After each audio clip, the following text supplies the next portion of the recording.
जन्मदर्शयतयन्यादितरश्चार्थसविघ्नसराट् तेन ब्रह्महृदयायादिकवये मोहन्ति जत्सुराय तेजवारिमिदं यथा विनिर्मय यत्र तिसर्गमृष धाम्नास्तेन सदनिरस्तु कुहकं सत्यं परं धीमहि।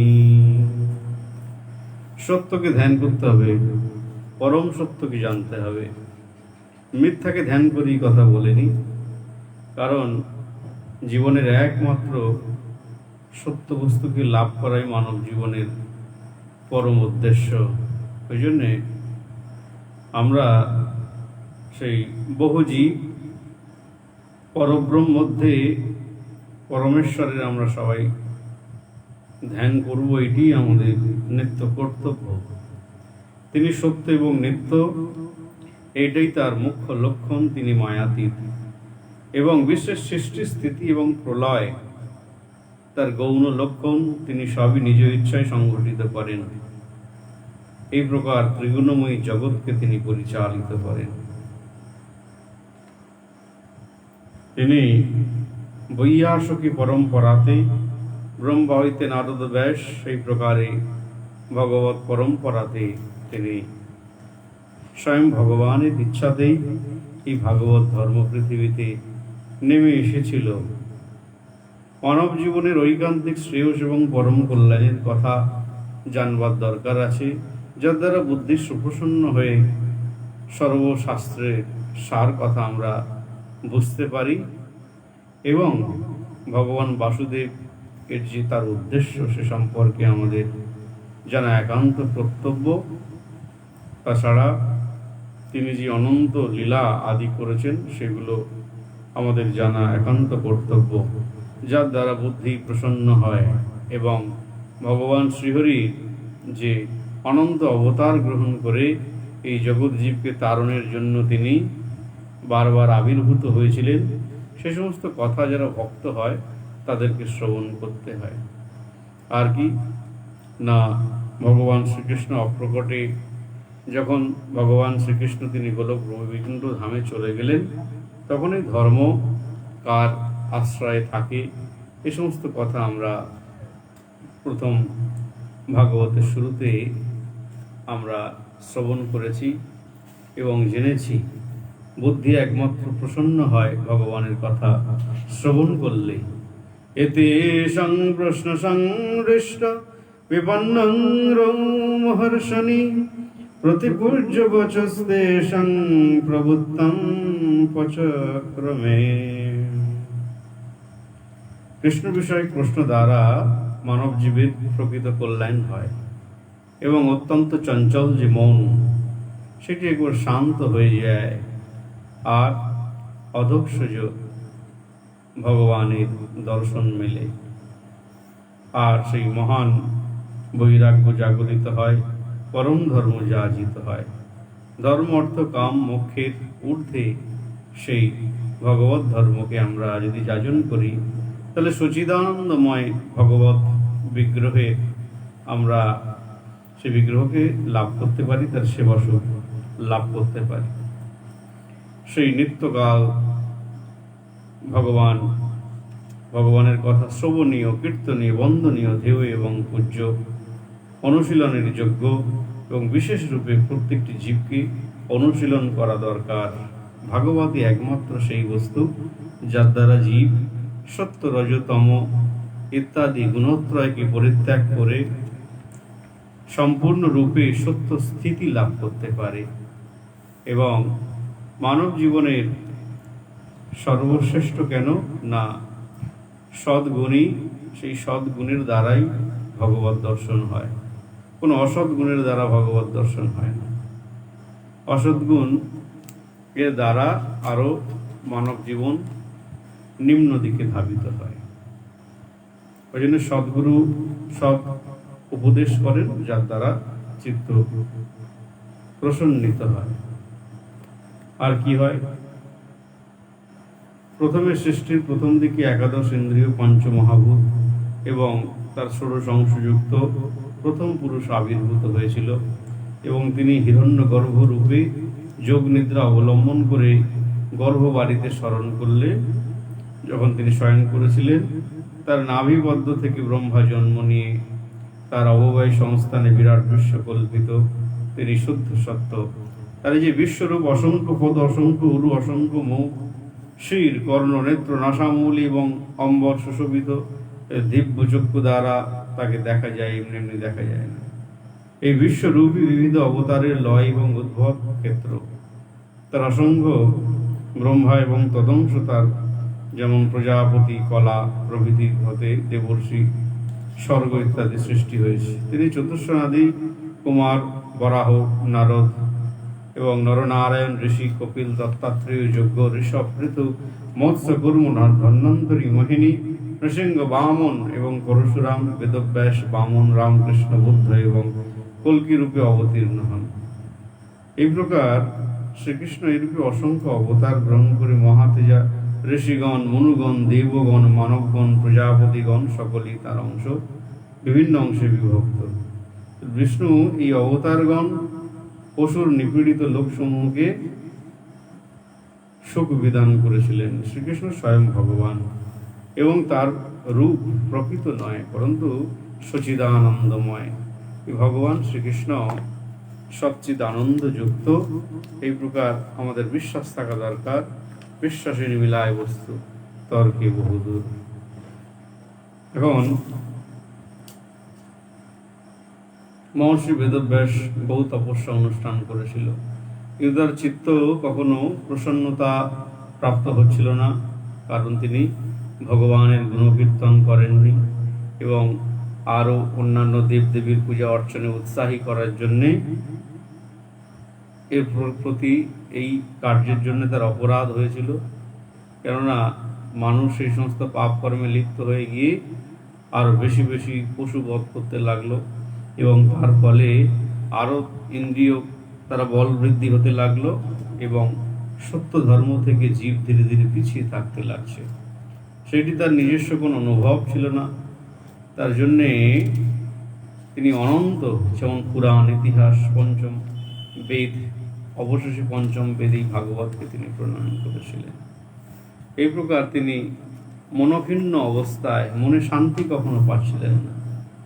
তাহলে তার চিত্তের প্রসন্নতা করবার জন্যে শ্রী নারদ গোস্বামী সেখানে এসে উপস্থিত হয়েছিলেন এবং অচিরেই তিনি বুঝতে পেরেছিলেন যে কেন তার প্রকৃতপক্ষে মনে দুঃখ এসে উদিত হয়েছিল। এখানে পয়েন্ট হচ্ছে যে মানবের চিত্তে দুঃখ তখনই এসে উপস্থিত হয় যখন সে ভগবত বিষয়ে কীর্তন করে না, ভগবত বিষয়ে অনুশীলন করে না। এটাই তার সবচেয়ে বড় দোষ হয়ে যায়। আমরা কতক্ষণ বা আসলে যারাই ভাগবত কথা বলেন বা ভাগবত বিষয়ে আলোচনা করেন, তাদের সমস্ত জীবন জুড়ে সাধনা চলে। ওই এক আধ দিন কিছু শুনে কিছু বুঝে তারা কিছুই করা যাবে না। ওই জন্যে তাদের সমস্ত জীবন একটা সমর্পণ থাকে ভগবানের প্রতি, ভাগবতের প্রতি এবং সমস্ত বিষয়ের প্রতি। জগৎজীব কতখানি তারা দৈনন্দিন জীবনে 24 ঘন্টার মধ্যে এবং এর আগের সময়কে আলোচনা করা হয়েছিল, সময় কীভাবে ক্ষুদ্রতম অংশ থেকে একেবারে বছর পর্যন্ত এরকম চক্রায়িত হচ্ছে, তার মধ্যে নানান ঋতু এসে উপস্থিত হচ্ছে, নানান উৎসব আদি এসে উপস্থিত হচ্ছে। তাহলে এই প্রকার বিভিন্ন যে সময়ের খেলা আমরা দেখতে পাই, তার মধ্যে মনোবৃত্তি, কখনো সমাজবৃত্তি, কখনো দৈহিক বৃত্তি, বিভিন্ন বিষয়গুলো আমাদেরকে একটা অনন্যভাবে জীবনকে রসায়ন করে তুলেছে। কিন্তু এর মধ্যে কতখানি আমরা ভগবত বিষয়ে, কৃষ্ণ বিষয়ে ঈশ্বরনিষ্ঠ হতে পারি সেটা বলা বাহুল্য। ওই জন্যে নারদ গোস্বামী বললেন, চিত্তের প্রসন্নতার একমাত্র কারণ হচ্ছে কৃষ্ণ কীর্তন, এবং সেই কৃষ্ণ কীর্তন ছাড়া চিত্তে কখনো প্রসন্নতা আনতে পারে না। এবং তুমি সর্বদাই কৃষ্ণ কীর্তন করো, ভগবান শ্রীকৃষ্ণের গুণকীর্তন আদি মহিমা কীর্তন করো, তাহলে তুমি চিত্তে প্রকৃতপক্ষে প্রশান্তি লাভ করতে পারবে। এছাড়া অন্য কোনো রাস্তা নেই। তখন সেই গুরু নারদ ঋষির কথা শ্রবণ করে তিনি কিন্তু তখন এই ভাগবত প্রণয়ন করেছিলেন, যেটা সবাইকে জানা দরকার, সবাইকে বোঝা দরকার। অনেকে আমরা শ্রবণ করি, ভালো লাগে বটে, কিন্তু নিজের জীবন পরিবর্তন করতে গেলে, নিজের জীবনে মানে সমস্ত কিছুর একটা উত্তর স্বরূপ এবং প্রকৃত বিজ্ঞানসম্মতভাবে জীবনকে লাভ করতে গেলে এই ভাগবত কিন্তু একান্তভাবে জানার প্রয়োজন। এই জন্য সেখানে সেই শ্রী কথা কীর্তন মহাত্মা ব্যাসদেব প্রত্যয় সেখানে শ্রীকৃষ্ণ সংকীর্তন জনিত শ্রী পুনর্জন্মের বৃত্তান্ত স্বয়ং নারদ ঋষি বলতে লাগলেন, শোনো, আমি যখন ছোট ছিলাম তখন এই প্রকার চাতুর্মাস্য ব্রত পালনের জন্যেই সাধুগণ এসেছিলেন এবং সেখানে কিন্তু আমি সাধু সঙ্গের মধ্যে সাধুরা যা করত তাই করতাম। তারা দৈনন্দিন জীবনে সকালবেলা ঘুম থেকে উঠে প্রভাতকালে তারা ভগবানের স্তব স্তুতি, মন্দির মার্জন, আরতি আদি এবং বিভিন্ন সেবাতে ব্রত অবলম্বন করে তারা লেগে থাকত।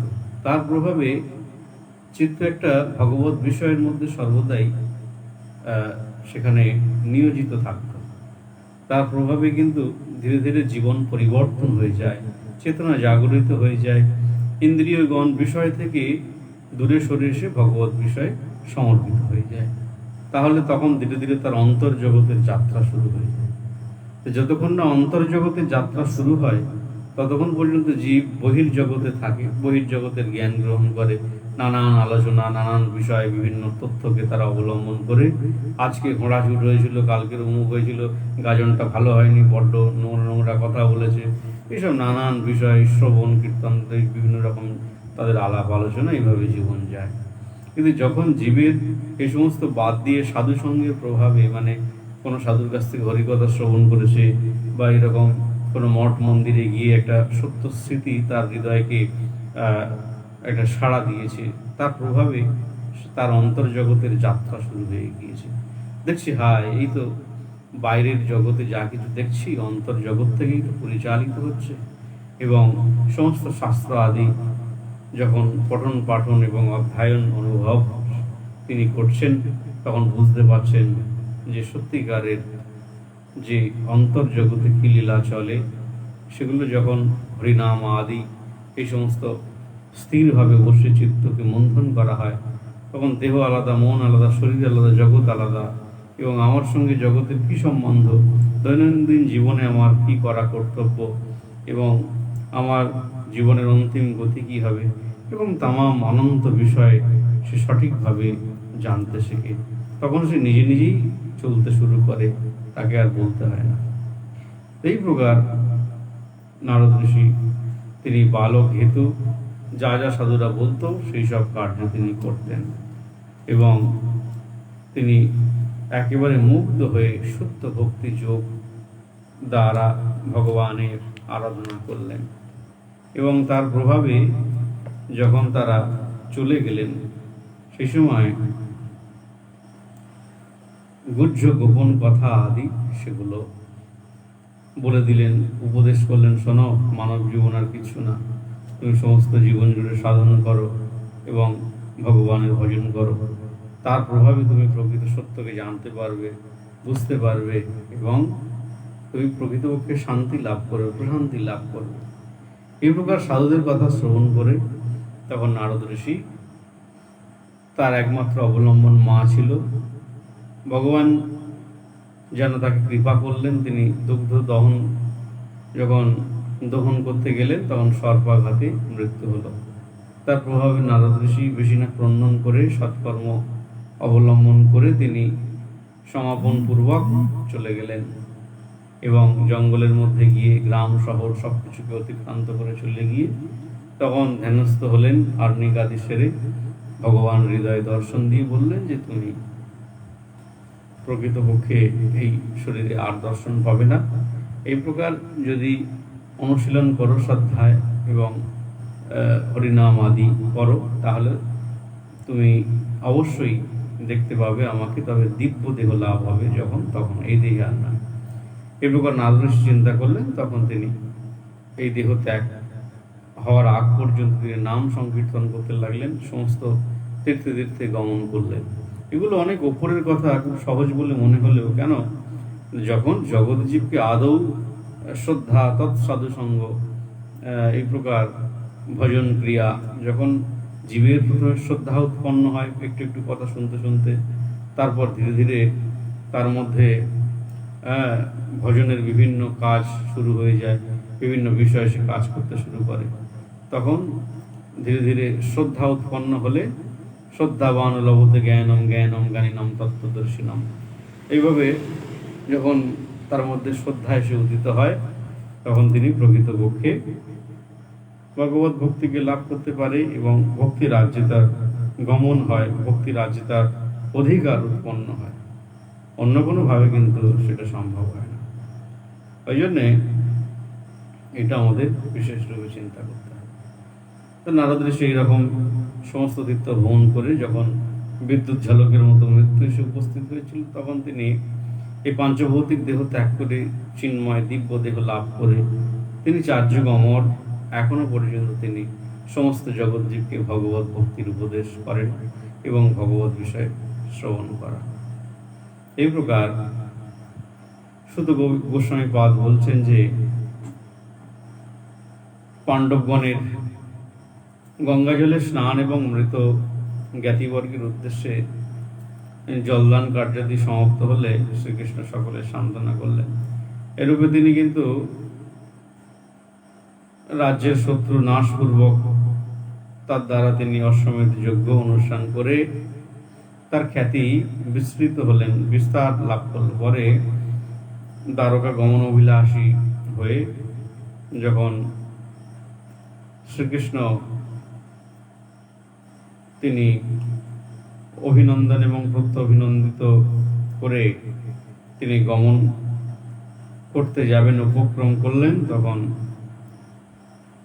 অভিমন্যু পত্নী উত্তরা অশ্বত্থামা নিক্ষিপ্ত স্বরক্লিষ্ট হল এবং অশ্বত্থামা পৃথিবীতে পাণ্ডব শূন্য করবার জন্য প্রায়শই সেই ভগবান যোগমায়ার প্রভাবে উত্তরার গর্ভে আবৃত করে বৈষ্ণব অস্ত্র সুদর্শন তীজ দ্বারা সেই অস্ত্র সংগ্রহ করলেন, অস্ত্রকে সংহার করে ফেললেন এবং শ্রীকৃষ্ণ প্রস্থান উদ্যত হলে কুন্তী দেবী তাকে অনন্তভাবে স্তব করলেন। দেখুন, মাতৃগর্ভের মধ্যে তিনি অঙ্গুষ্ঠ পরিমিত শরীর ধারণ করে নীল বর্ণ রূপ ধারণ করে উত্তরের গর্ভের মধ্যে প্রবেশ করেছিলেন। সেখানে যেহেতু সেই অশ্বত্থমা স্বর নিক্ষেপ করেছিল, সেটি হলো ব্রহ্মাস্ত্র। ব্রহ্মাস্ত্র মানে যা কখনো খণ্ডন করা যায় না। তো সেই ব্রহ্মাস্ত্র যখন তাকে নাশ করবে বলে আসছে, তিনি শঙ্খচক্র গদা ধারণ করে, চতুর্ভুজ ধারণ করে তখন পরীক্ষিতকে রক্ষা করেছিলেন। মাতৃগর্ভের মধ্যে সেই পরীক্ষিতকে স্বয়ং ভগবানই কিন্তু রক্ষা করেছিলেন। সেই জন্যে তিনি যখন জন্মগ্রহণ করে পৃথিবীর বাইরে এলেন, তখন ধীরে ধীরে যখন বড় হচ্ছিলেন, তখন সবাইকে দেখে পরীক্ষা নিরীক্ষা করছিলেন যে ইনি কি প্রকৃত ভগবান, ইনি কি সেই আমি যাকে দেখেছিলাম মাতৃগর্ভের মধ্যে। এই তার ছোটবেলার নাম ছিল বিষ্ণু রাত, কিন্তু পরবর্তীকালে যখন তিনি সবাইকে পরীক্ষা নিচ্ছিলেন, সেজন্য তার নাম হয়েছিল পরীক্ষিত। এই প্রকার সেই উত্তরার গর্ভকে রক্ষা করবার জন্য কুন্তী দেবী ভগবানকে বিশেষভাবে প্রার্থনা করেছিলেন, এই কৃষ্ণ তুমি অপ্রাকৃত এবং সকলের আদি এবং পরমেশ্বর, তুমি অন্তর্যামী এবং মায়া দ্বারা লোকচক্ষুর আবৃত করে বর্তমান থাকো, তুমি অপরিচ্ছন্ন এবং ইন্দ্রিয় জয় জ্ঞান লভ্য নও, তুমি ইন্দ্রিয়ের দ্বারা কখনো তোমাকে অনুভব করা সম্ভব নয়। পরমাংশ মহাজনগণ কেবল ব্রহ্মজ্ঞান প্রভাবে তোমাকে দেখতে পায় না, সুতরাং দেহ এবং মন অভিনিবেশকারীগণ তোমাকে কিভাবে দর্শন করতে সমর্থ হবে। তুমি বাসুদেব, তুমি দেবকী নন্দন, তুমি নন্দ গোপকুমার, তুমি গোবিন্দ, তোমাকে বারংবার প্রণাম করি। এবং অনন্তবার ভগবান বাসুদেবকে প্রণাম করলেন। এই প্রকার কুন্তী দেবী স্তব করে তিনি ভগবানকে বিশেষরূপে ভূষিত করলেন। ভগবান এই প্রকার তিনি বাসুদেব কুন্তীদেবীর স্তবে তুষ্ট হয়ে তাকে বর প্রার্থনা পূর্বক প্রস্তাবদত্ত হলে তখন রাজা যুধিষ্ঠির তাকে নিবারণ করলেন যে প্রভু আরো কিছুদিন থেকে যান। ধর্মরাজ জ্ঞাতি এবং এই যে বাস্তব নিধন হেতু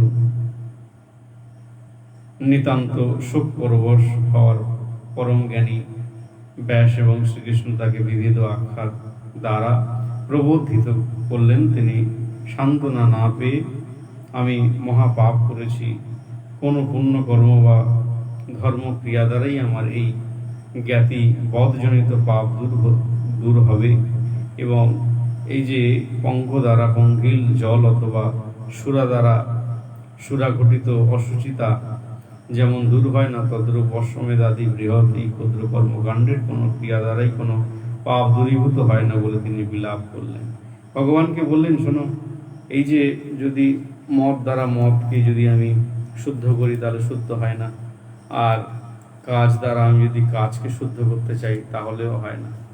তাহলে আমি যে বিভিন্ন বড় যে অশ্বমেধ যজ্ঞ করলাম, আমার যশ তো চারিদিকে ছড়িয়ে পড়লো, কিন্তু এর দ্বারা আমি এই যে কুরুক্ষেত্রের যুদ্ধের রণাঙ্গনে আমি অনন্ত আত্মীয় স্বজনকে বধ করে এই যে রাজ্য উপবেশন করেছি, রাজ্যের রাজত্বকে আমি ভোগ করছি, তার দ্বারা আমার আত্মকল্যাণ হতে পারে না এবং আমার মন অত্যন্ত ব্যাকুল হচ্ছে।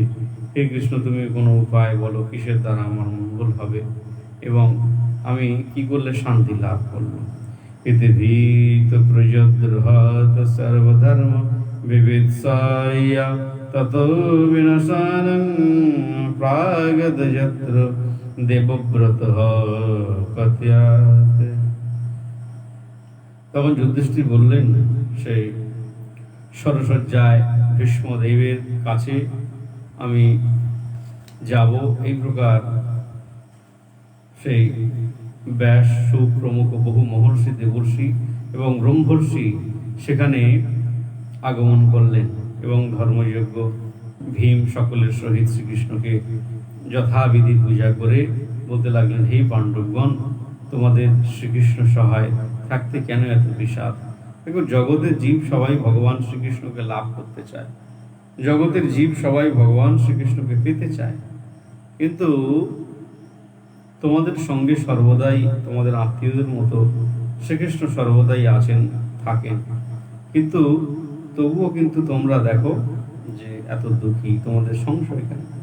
শিব, নারদ এবং কপিলা আদি যার মহত্ব জানেন না, তিনি কি প্রকৃতপক্ষে এই সমগ্র জগতের সৃষ্টি স্থিতি লয়ের কারণ এবং তিনি কর্তা বা মালিক। এর ইতিহাস তারা যখন জানেন না, অথচ তোমাদের সঙ্গে তিনি নিত্য বাস করেন, তবু তোমরা চিনতে পারছ না। তোমাদের মাতুলে ও মিত্র, কখনো দূত, তুমি যা সংবাদ দাও অন্যের কাছে পৌঁছে দেন, তিনি মন্ত্রী এবং সারথী। এই কৃষ্ণের সাক্ষাৎ কিন্তু পরমেশ্বর, সেটা তোমরা ভালো করে জেনো। ইনিই বিশ্বাত্মা এবং সামুদ্রিক, তিনি সবাইকে সমানভাবে পরিচালনা করেন।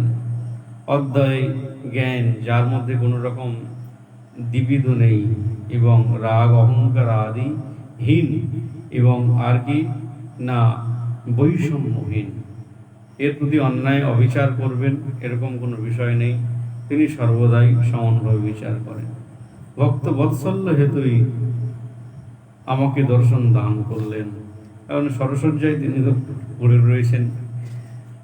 যক্তবর্ণ ভগবান শ্রীকৃষ্ণ তার নিকটে যাবেন এবং অন্তিম কালে যতক্ষণ না তিনি দর্শন দেবেন ততক্ষণ পর্যন্ত তার মৃত্যু হবে না, তার তো ইচ্ছা মৃত্যু বর আসে, কারণ প্রকৃতপক্ষে তিনি ব্রহ্মচর্যকে পালন করেছিলেন। ওই জন্যে যদি প্রকৃতপক্ষে সাধনা করা যায় আত্মসমর্পণ ভাবে, তাহলে সাধকগণ কিন্তু কখন মৃত্যু হবে তারা বলতে পারেন। পরম গুরুদেব বলে গিয়েছিলেন, আর অনন্য সাধক তারা আগে থেকে বলে দিয়েছেন যে অমুক সময় আমি চলে যাব। তাহলে যাওয়া আসাটা একটা স্বাভাবিক ব্যাপার।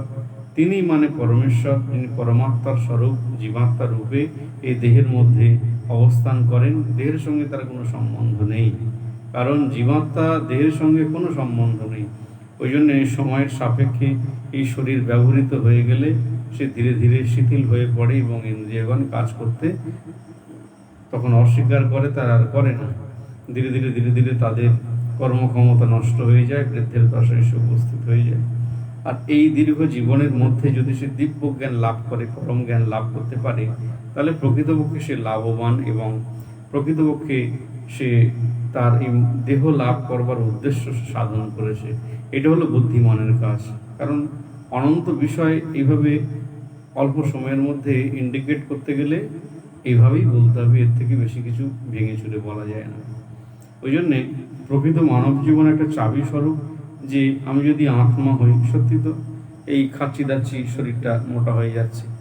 যদি জীবগণ ইন্দ্রিয়গণকে ব্যবহার করে, কাম ক্রোধ লোভ মদ মোহ মাৎসর্য মদ আদি যদি ব্যবহার করে, তাহলে তার সমস্ত প্রভাব এই শরীর মনের উপরে প্রভাবিত হয়। আর সেগুলো যখন শুদ্ধ হয়ে ভগবত সেবায় নিযুক্ত হয়, তখন ধীরে ধীরে শুদ্ধা ভক্তির উদয় হয়। স্থিতি, ধৃতি, ধৈর্য এবং অনন্ত গুণরাশ তার হৃদয়কে সমৃদ্ধ করে। এগুলো একটা সাধারণ বিষয়, এটা গভীর কোনো বিষয় না। যে জীব যতখানি কামনা বাসনার পেটিকাতে সুর ঝঙ্কার মূর্ছনা তৈরি করছে, তত সেই জীব কৃশ হয়ে যাচ্ছে এবং গুণ শূন্য হয়ে যাচ্ছে, আর অপগুণ তার মধ্যে ভরে যাচ্ছে। সমাজ সংস্কার একটা ফুলে ফেঁপে বড় বিশাল আকার ধারণ করছে, কিন্তু সেটা অসার ছাড়া আর কিছু না।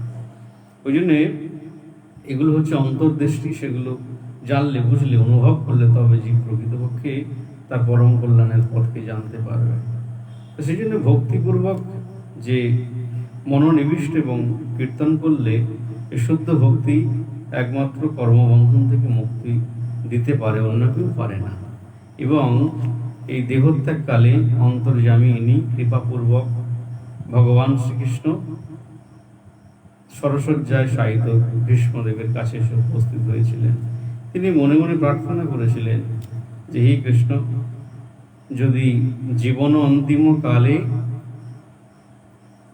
যেন আমি তোমাকে দর্শন করতে পারি।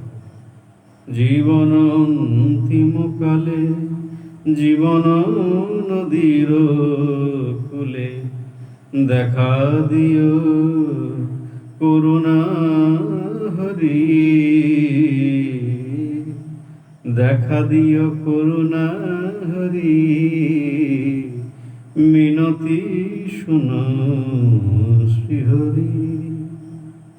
এই প্রকার তিনি প্রার্থনা করেছিলেন।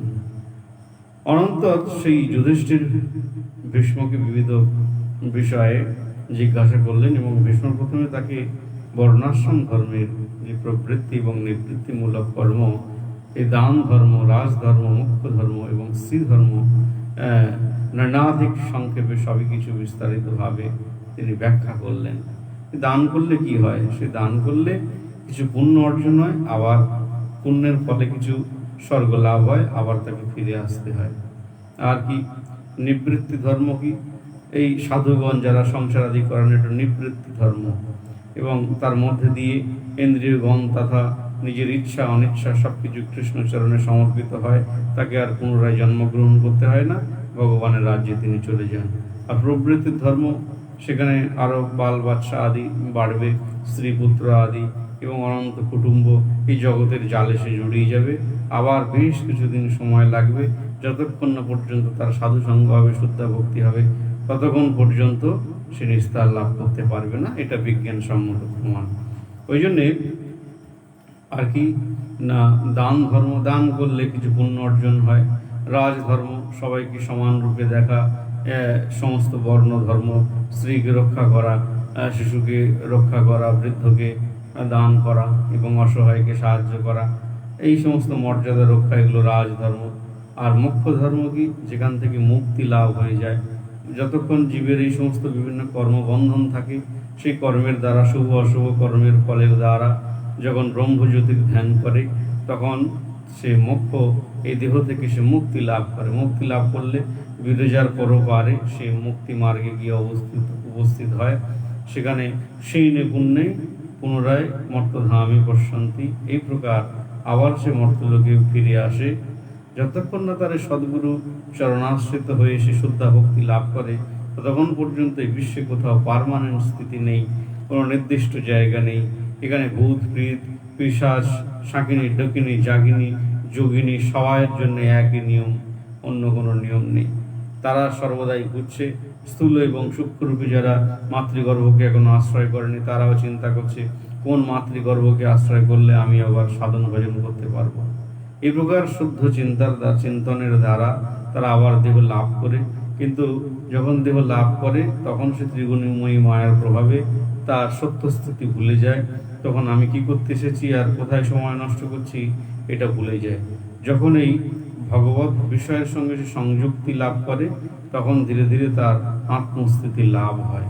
এই সমস্ত বিষয় কিন্তু স্ত্রীর ধর্ম কি সেখানে পরিষ্কার রূপে ভগবান বর্ণন করেছে। এবং স্বামীকে সেবা করা, আলাদাভাবে তাকে ভজন করতে হয় না। প্রকৃত পতি যদি পরায়ণ হয় তাহলে সে ভগবানের চরণকে সে লাভ করতে পারে, কিন্তু সেই প্রতিব্রতা রমণী জগতে এখন দুর্লভ। ওই জন্যে সেই স্ত্রী ধর্মের প্রকৃত উদ্দেশ্য, যেখানে স্ত্রীরা থাকেন মায়েরা থাকেন সেখানে সমস্ত দেব দেবীগণ নিত্য বর্তমান, তাদেরকে মর্যাদা রক্ষা এবং সম্মান করা নিত্যকালই কর্তব্য পুরুষদের। ওই জন্যে যেখানে ভক্তির অনুষ্ঠান আদি যা কিছু হয় মায়েরাই কিন্তু সেই অনুষ্ঠানকে এক সুন্দর রূপ দেন এবং জয় জয় ধ্বনি দ্বারা সেই সমস্ত ভগবত বিষয়কে এক দেবময় ভূমিকাতে নিয়ে যেতে বিশেষ ভূমিকা রাখেন। ওই জন্য তারা নিত্য পূজিত নিত্য বন্দনীয় এবং যাদের আশ্রয় করে পুরুষগণ, যাদের গর্ভকে আশ্রয় করে বহির্ভূত হন সেই নারীকে বারংবার মর্যাদার সঙ্গে প্রণাম করা উচিত। ওই জন্য নানাবিধ বিষয় আলোচনা করলেন ভগবান শ্রীকৃষ্ণ, তিনি সমস্ত উত্তর দিলেন। এই প্রকার সমস্ত ইতিহাসকে তিনি বললেন। আর এই মোক্ষ ধর্ম এবং ভগবত ধর্ম বর্ণন করলেন পরিশেষে। ভগবত ধর্ম কি? সর্বধর্মান পরিত্যজ্য মামেকং শরণং ব্রজ অহং তং সর্বপাপেভ্যো মোক্ষয়িষ্যামি মা শুচঃ। এই অনন্ত বিভিন্ন ধর্ম আছে, সেগুলোকে পালন তুমি করো বা না করো, যদি ওই সবগুলো ত্যাগ করতে পারো খুব ভালো হয়।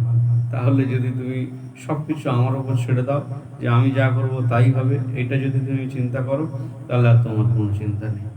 এই প্রকার যারা নির্ভরশীল, কৃষ্ণ নির্ভর করে, ভাগবতের উপর নির্ভর করে, ভগবানের উপর নির্ভর করে, শব্দময়ী এই যে বাক প্রতিমূর্তি ভগবান শ্রীকৃষ্ণের উপরে নির্ভর করে, গুরুদেবের উপর নির্ভর করে, তাহলে তারা ধীরে ধীরে সেই কৃষ্ণকেই লাভ করে। অন্য বস্তু তাদের কোনো কিছুই করতে পারে না। তাহলে পরিশেষে কিন্তু ভগবান শুদ্ধ ভক্তির কথা বলেছিলেন। এই শুদ্ধ ভক্তি একমাত্র সার কথা।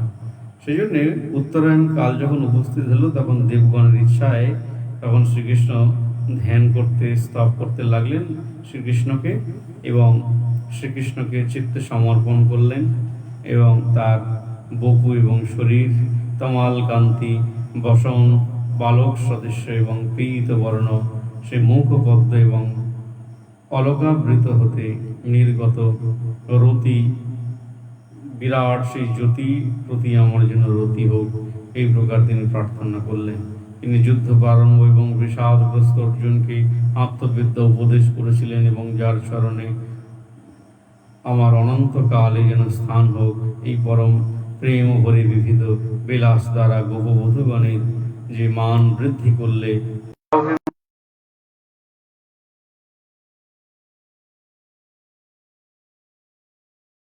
কিন্তু ভগবান শ্রীকৃষ্ণের প্রতি তিনি নিজের সমস্ত ইচ্ছাকে তিনি প্রকাশ করেছিলেন। যে গোপীগণ ব্যতীত, গোপীগণ ছাড়া কিন্তু ক্ষত্রিয়গণ যে তার স্বরূপ এবং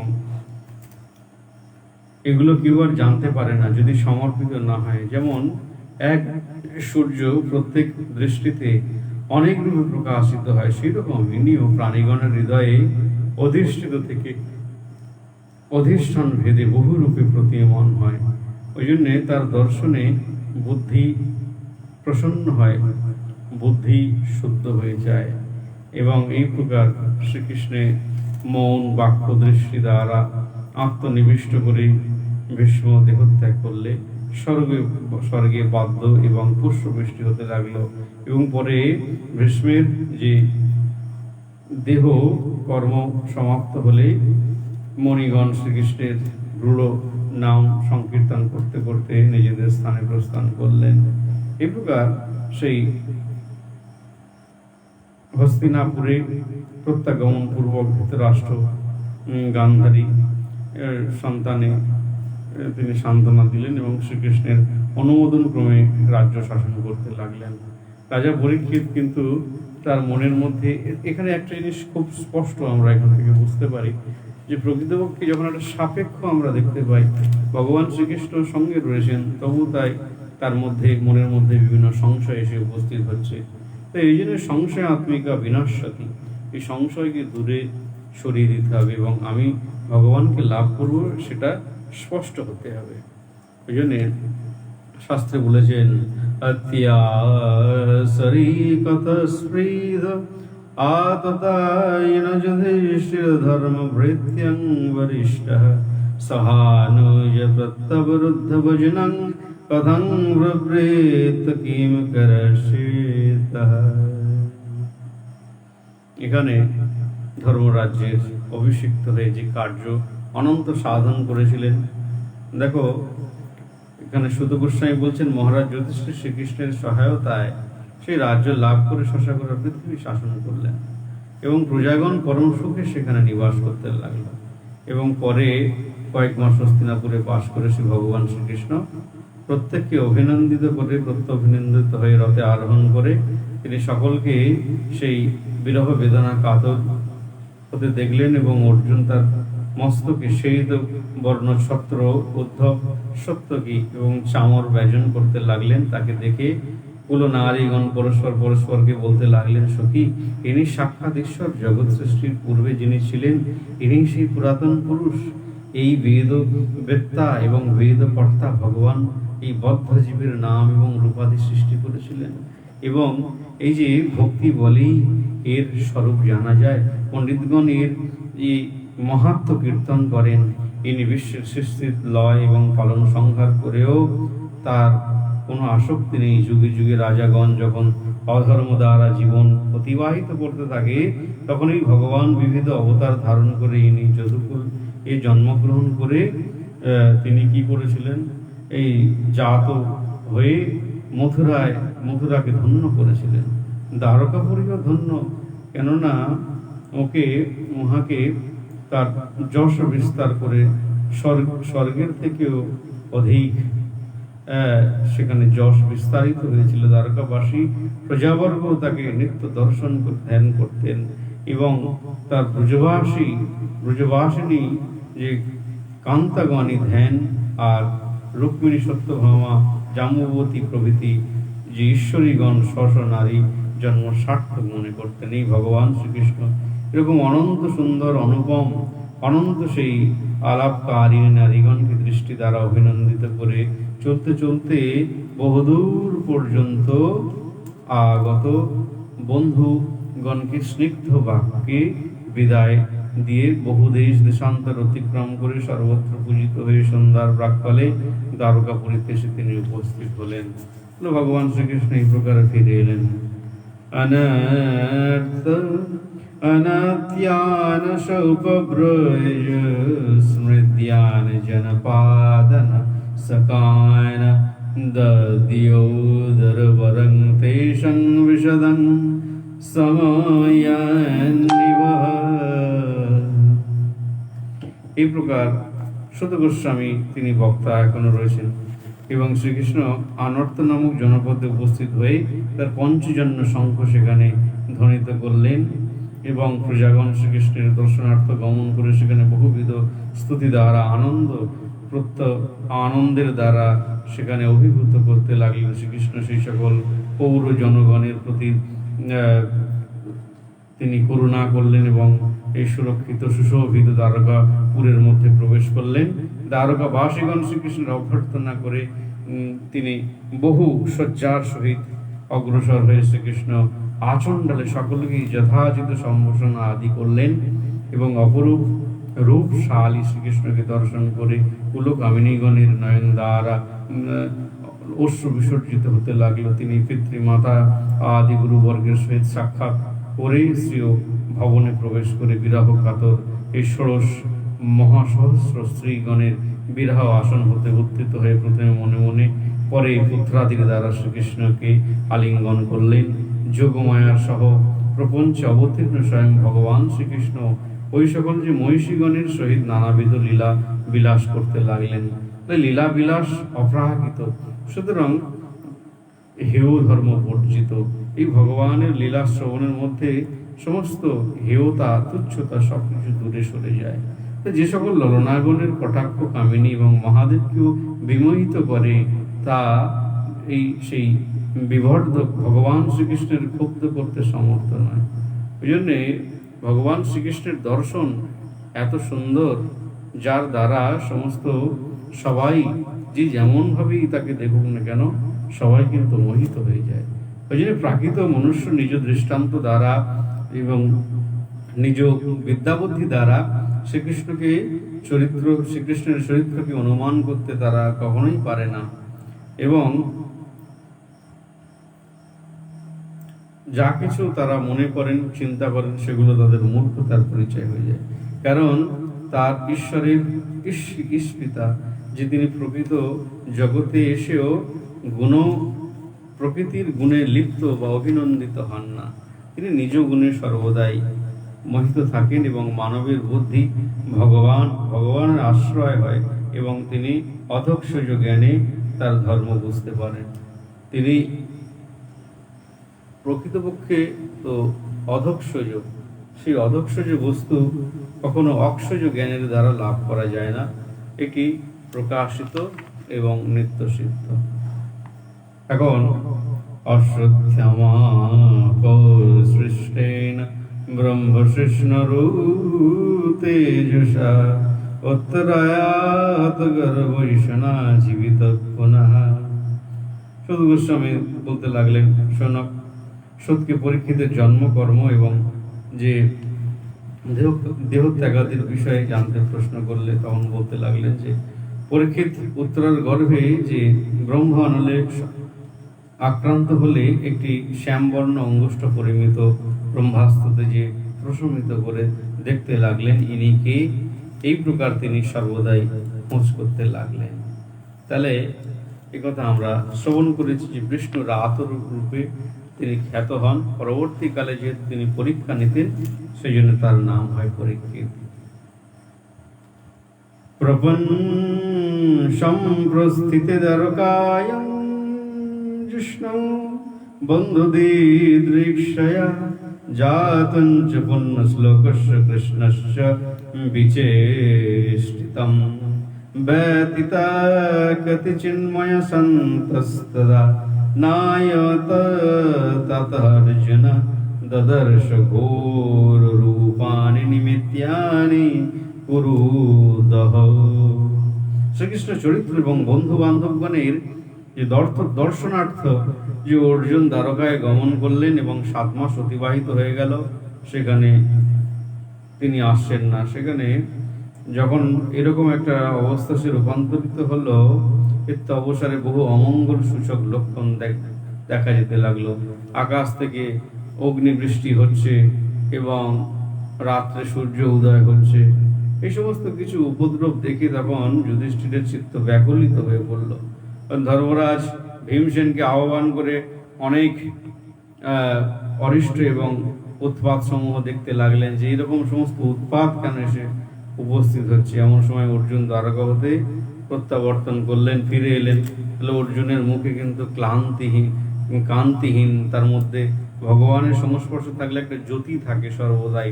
সেখানে ম্যাজমেসে মলিন সোটার বোতলের মতো মুখ কিন্তু থাকে না। আর গুরু গম্ভীর সুন্দর ভগবানের সদৃশ্য এবং গোলগাপ্পার মতো তার চেহারা হয়।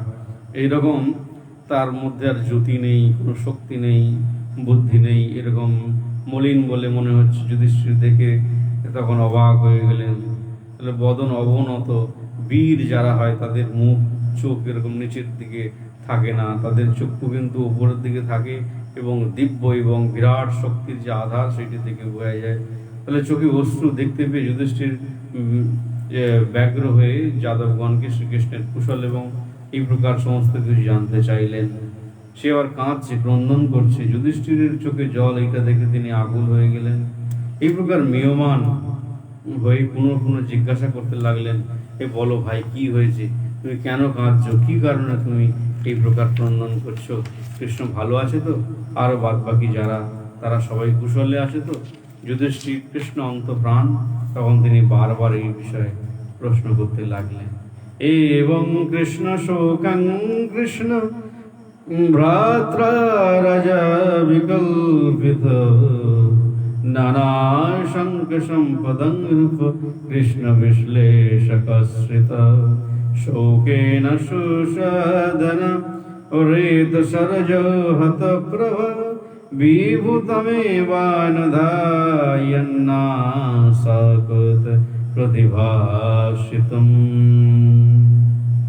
দ্বারকাপুরী থেকে সমাগত অর্জুনকে মহারাজ যুধিষ্ঠির বহুবিধ আশঙ্কাযুক্ত প্রশ্ন করলে অর্জুন প্রথমে মৌন থাকে, পরে শ্রীকৃষ্ণের বিষয়সূচক বহু বিলাপ বাক্য যুধিষ্ঠির সকাশে প্রকাশিত করলেন। বললেন, তিনি আর নেই, এই জগতে সমস্ত লীলাকে সংবরণ করে চলে গেছেন। যিনি আমাদের ভাতৃ মাতৃ মাতুল তুল্য এবং দূত আদি এবং আমাদের সারথী স্বরূপ ছিলেন, তিনি সেই স্বয়ং কৃষ্ণ, যার শক্তিতে আমি এই গাণ্ডীব ধনুকে উত্থিত করতাম। আজকে সেই ধনু আর আমি তুলতে পারি না।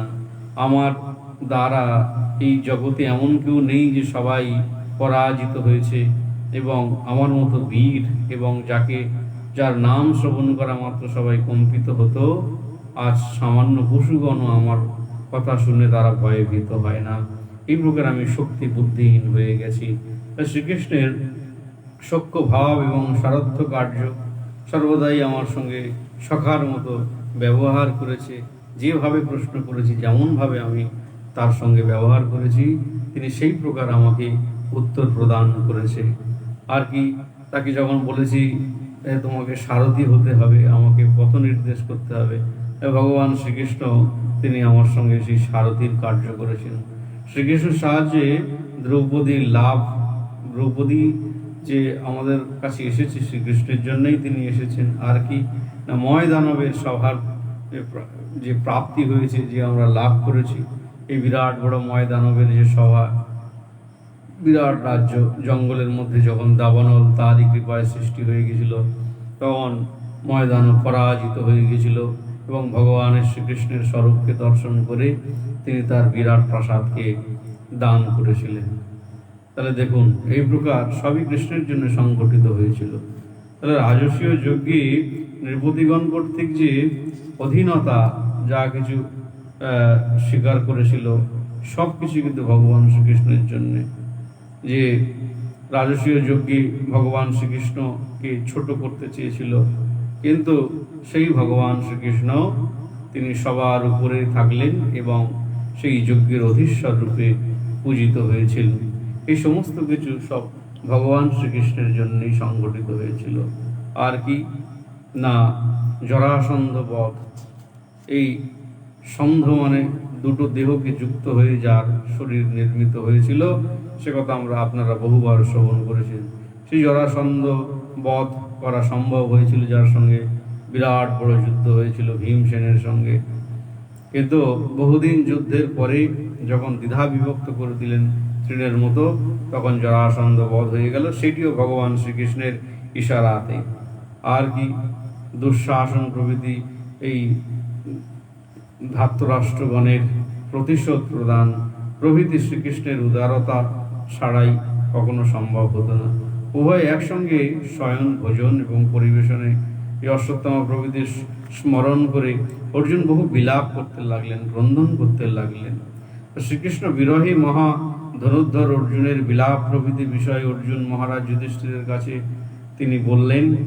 আরও বললেন যে যাদবগণ ব্রহ্ম সাপে পরস্পরে কলহ এবং এরকা মুষ্টি প্রহার করে নিজ নিজ কর্মের প্রভাবে তারা সবাই নিধন হয়ে গেছে। একথাও তিনি সবিস্তারে বর্ণন করলেন যে তার মধ্যে যেন তাদের মধ্যে একটা বিরাট মায়ার খেলা প্রকটিত হয়ে গেল। সবই ভগবানের ইচ্ছায় হয়েছিল। যখন তারা এই প্রকার জলের মধ্যে অবস্থান করে খেলতে লাগলো, তখন পারস্পরিক কলহ এসে উৎপন্ন হলো ভগবানের এমন মায়া শক্তি। আর সেই জলের মধ্যে ছিল এরকা গাছ, সেই এরকা গাছ নিয়ে পরস্পর যখন একে অপরকে মারতে লাগলো, এইভাবে তারা 56 কোটি যদুবংশ সেখানে নিধন হয়ে গেল। কেবলমাত্র 4-5 জন অবশিষ্ট আছে। এই প্রকার শ্রীকৃষ্ণ ধ্যান দ্বারা অর্জুন হৃত শান্ত হলো, তার সমস্ত হৃদয় শান্ত হয়ে গেল। প্রশান্ত চিত্তে অর্জুনের হৃদয়ে আবার গীতাক্ত জ্ঞানের উপদেশ উত্থিত হলো। তাহলে কি এই সমস্ত যে কথাগুলো তিনি বলেছিলেন, বিশ্বরূপ দর্শন করেছিলেন, সেই কথাগুলো সেখানে প্রকাশিত হলো। তাহলে জ্ঞানোদয় অর্জুন শোক বিরহিত হলেন এবং মহারাজ যুধিষ্ঠিরও তখন মহাপ্রস্থানের জন্য স্থির করলেন যে আর আমি পৃথিবীতে থাকবো না, কারণ ভগবান শ্রীকৃষ্ণ যখন নেই তাহলে পৃথিবীতে এই প্রকার উপদ্রব এসে উপস্থিত হবে। তাহলে এক্ষণে আমার যেখানে কৃষ্ণ নেই যে রাজ্যে, সেই রাজ্যকে পরিত্যাগ করে আমাকে কৃষ্ণের রাজ্যে যেতে হবে। সপার্ষদ শ্রীধাম সভ অবতরী ভগবান শ্রীকৃষ্ণ যখন এসে উপস্থিত হন, তখন তার সমস্ত পার্ষদগণ তিনি আনেন। তেমনি যুধিষ্ঠির, ভীম, অর্জুন, নকুল, সহদেব, দ্রৌপদী আদি, পাঞ্চালী, কুন্তী, যারা যা কিছু আছে সবাই ভগবান শ্রীকৃষ্ণের সময় এসেছিল। এবং নিজজন যারা একেবারে প্রিয়জন, তাকে ছাড়া থাকতে পারে না। অন্তরঙ্গ বহিরঙ্গ বলে দুটি শব্দ আছে। মহাপ্রভুর সময় একই জিনিস শব্দ আমরা ব্যবহার করতে দেখি, যে অন্তরঙ্গের সঙ্গে প্রেমের কথা এবং ভক্তিরাজ্যের গুহ্য কথা তিনি আলোচনা করতেন। বহিরঙ্গ যারা ভক্ত তাদের সেই প্রকার কথা সেখানে কীর্তিত হতো। তাহলে অন্তরঙ্গ বহিরঙ্গ দুটি বিষয় রয়েছে। তেমনি ভগবানের অন্তরঙ্গ একান্ত ভক্ত এরা ছিল। সেই জন্য যুধিষ্ঠির মহারাজ তিনি চিন্তা করলেন আর থাকা যাবে না। মহারাজ যুধিষ্ঠির তখন প্রস্থানের জন্যে স্থির সংকল্প গ্রহণ করলেন। কুন্তী এবং অর্জুনও এই সংসার হতে উপরত হলেন এবং নট যেমন এই যে ছেদ দাহ এবং মোটসাদি দ্বারা নিজের দেহত্যাগ করে এই যে প্রদর্শন করেন এবং সকলের বিশ্বাস করেও থাকেন, অথচ তিনি তো প্রকৃত দেহত্যাগ করেন না, তার জন্ম মৃত্যু হয় না, তার মৃত্যুই হয় না। সেই রকম ভগবানও এই মৎস্য আদি শরীর পরিগ্রহ অনেক অনন্ত রূপে তিনি দেহ লাভ করেছিলেন এবং তা আবার লোক লোচনের নিকটে তাকে অন্তর্নিহিত করেন। এই প্রকার যে নটের যে সশরীর ধারণ যে প্রকারের সত্য, কিন্তু তার ত্যাগ যেমন মিথ্যা, সেরকম ভগবানও মৎস্য আদি রূপ শরীর ধারণী সত্য, কিন্তু তার ত্যাগ কিন্তু মিথ্যা।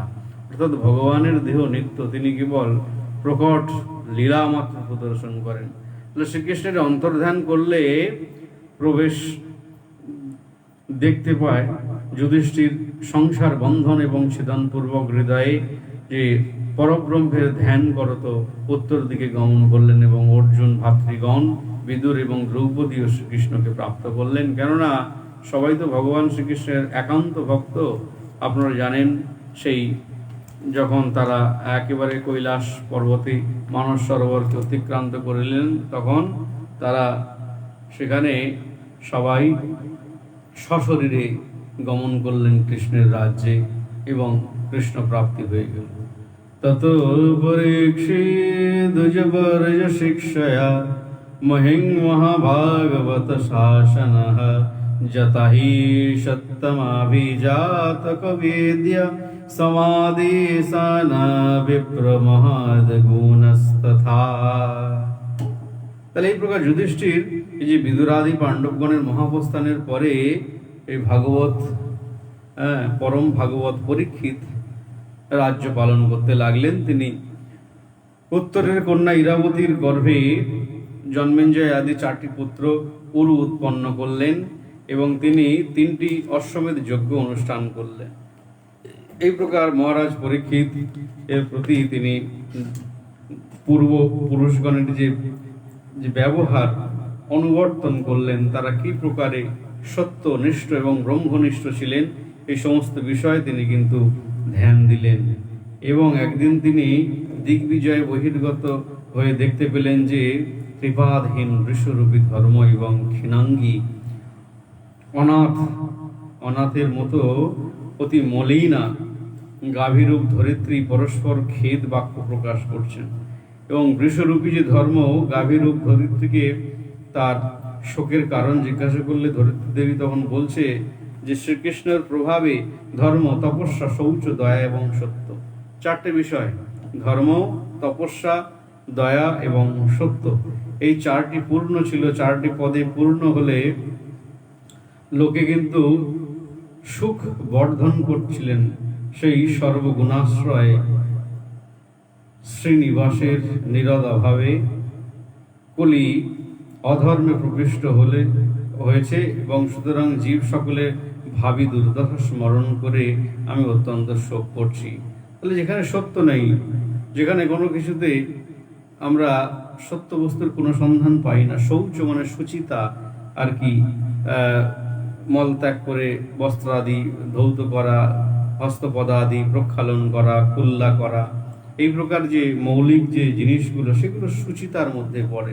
অন্যকে সাহায্য করা, দয়া করা এবং সত্যনিষ্ঠ হওয়া, এই যে চারটি বিশেষ দিক জীবনের মূলতম বিষয়, সেগুলো ধীরে ধীরে নষ্ট হয়ে গেছে। সেই জন্যে এই পরস্পর স্বয়ং ধরিত্রী দেবী তিনি গাভী রূপ ধারণ করে এই প্রকার পরস্পরের প্রতি সেখানে বাক্যালাপ করছে, তারা কথোপকথন করছে। তাহলে পৃথিবী মাতা আরো বললেন যে ভগবান শ্রীকৃষ্ণ পৃথিবী থেকে যখন অসুরগণের গুরুভার হরণ করেছিলেন এবং ধর্ম সংস্থাপনার্থ শ্রীকৃষ্ণ রূপে অবতীর্ণ হয়েছিলেন, তিনি কিন্তু সত্যভামা আদি মহিষীগণের সহিত নানা রকম ক্রীড়া করতেন, এবং যিনি পৃথিবীর উপর দিয়ে হেঁটে গেলে পৃথিবী তার চরণস্পর্শ লাভ করে দুর্বা আদি ছলে পুলকা আদি প্রদর্শন করে সেই শ্রীকৃষ্ণের তিরোধানই পৃথিবীর এই শোকের কারণ হয়েছে।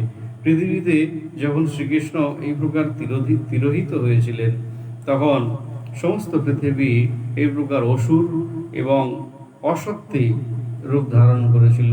অসুরগণ তারা বৃদ্ধি প্রাপ্ত হয়েছিল। রাজা পরীক্ষিত এই সরস্বতী নদীর তীরস্থিত কুরুক্ষেত্রে উপস্থিত হয়ে পৃথিবী এবং ধর্মের এই সকল বাক্য তিনি কিন্তু শুনতে পেয়েছিল।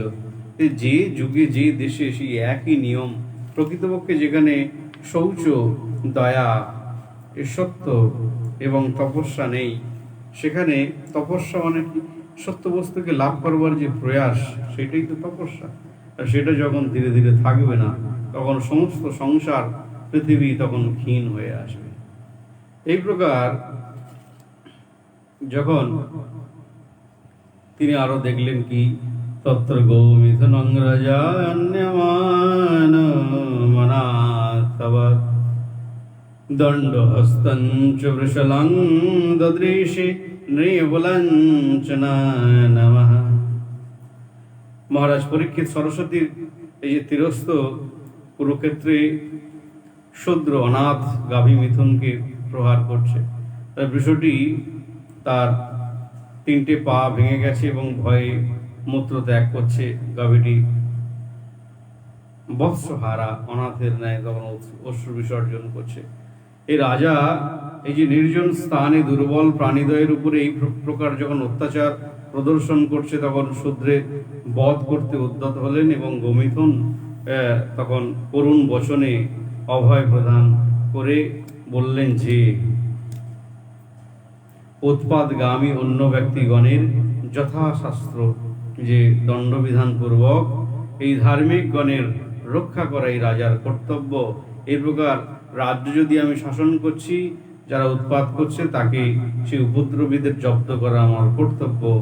এবং তিনি এই ত্রিপাদহীন বৃষকে তার পদভঙ্গকারীর নাম জিজ্ঞাসা করলেন যে তুমি এই যে পা ভেঙে দিয়েছো, তোমার নাম কি? তাহলে বৃষরূপী ধর্ম তখন বললে যে দুঃখের কারণ, তোমার এই সমস্ত এত দুঃখের কারণ কি, এ বিষয়ে মতভেদ দৃষ্ট হয়। তখন যোগীগণ মহাত্মাকে, নাস্তিকেরা নিজ দেহকে এবং অদৃষ্টবাদীগণ দৈবকে, মীমাংসকগণ ধর্মকে এবং লোকায়তিক বা সাংখ্য মতবাদ অবলম্বীগণ প্রকৃতিকে, এবং কেউ কেউ বা এই যে অনির্দিষ্ট কারণে সুখ দুঃখের হেতু বলে থাকেন। সুখ দুঃখের হেতু নানান রকম লোকে বলে থাকে। তাহলে কে কেমন বলেন না, যোগীগণ আত্মাকে বলে যে আত্মা যখন মায়াকে অবলম্বন করে তখন দুঃখ লাভ করে, আর যখন মায়া অতিক্রান্ত করে, মায়া বস্তুতে তার আর কোনো ইচ্ছা অনিচ্ছা কিছু থাকে না, সত্য বস্তুকে লাভ করে, তখন সে আবার সুখ লাভ করে, এইভাবে তারা বলেন। আর নাস্তিকেরা নিজের দেহকে বলে, এই দেহের কারণ, এই শরীরের জন্য যারা কিচ্ছু মানে না, বলছে এই শরীরটাই সুখ এবং দুঃখের কারণ, এরকম নানান রকম তারা কথা বলে। তাহলে অদৃষ্টবাদীগণ দৈবকে যারা সবকিছু অদৃষ্টের লেখা বলে মনে করে, তারা দৈবকেই চিন্তা করে যে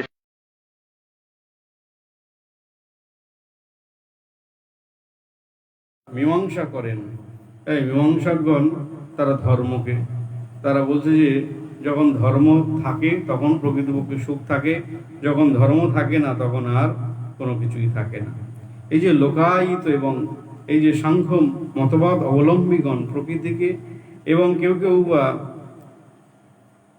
অনির্দিষ্ট কারণের জন্য, যে কোনো কারণ নেই এই প্রকার আপনা থেকেই দুঃখে এসে উপস্থিত হয়।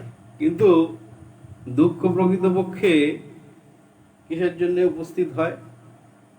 আর দুঃখের মূলীভূত কারণ হচ্ছে ভগবত বিমুখতা। এই জন্য মহারাজ পরীক্ষিত বুঝলেন যে এই বৃষটি সাক্ষাৎ ধর্ম, আর অন্য কেউ নয়।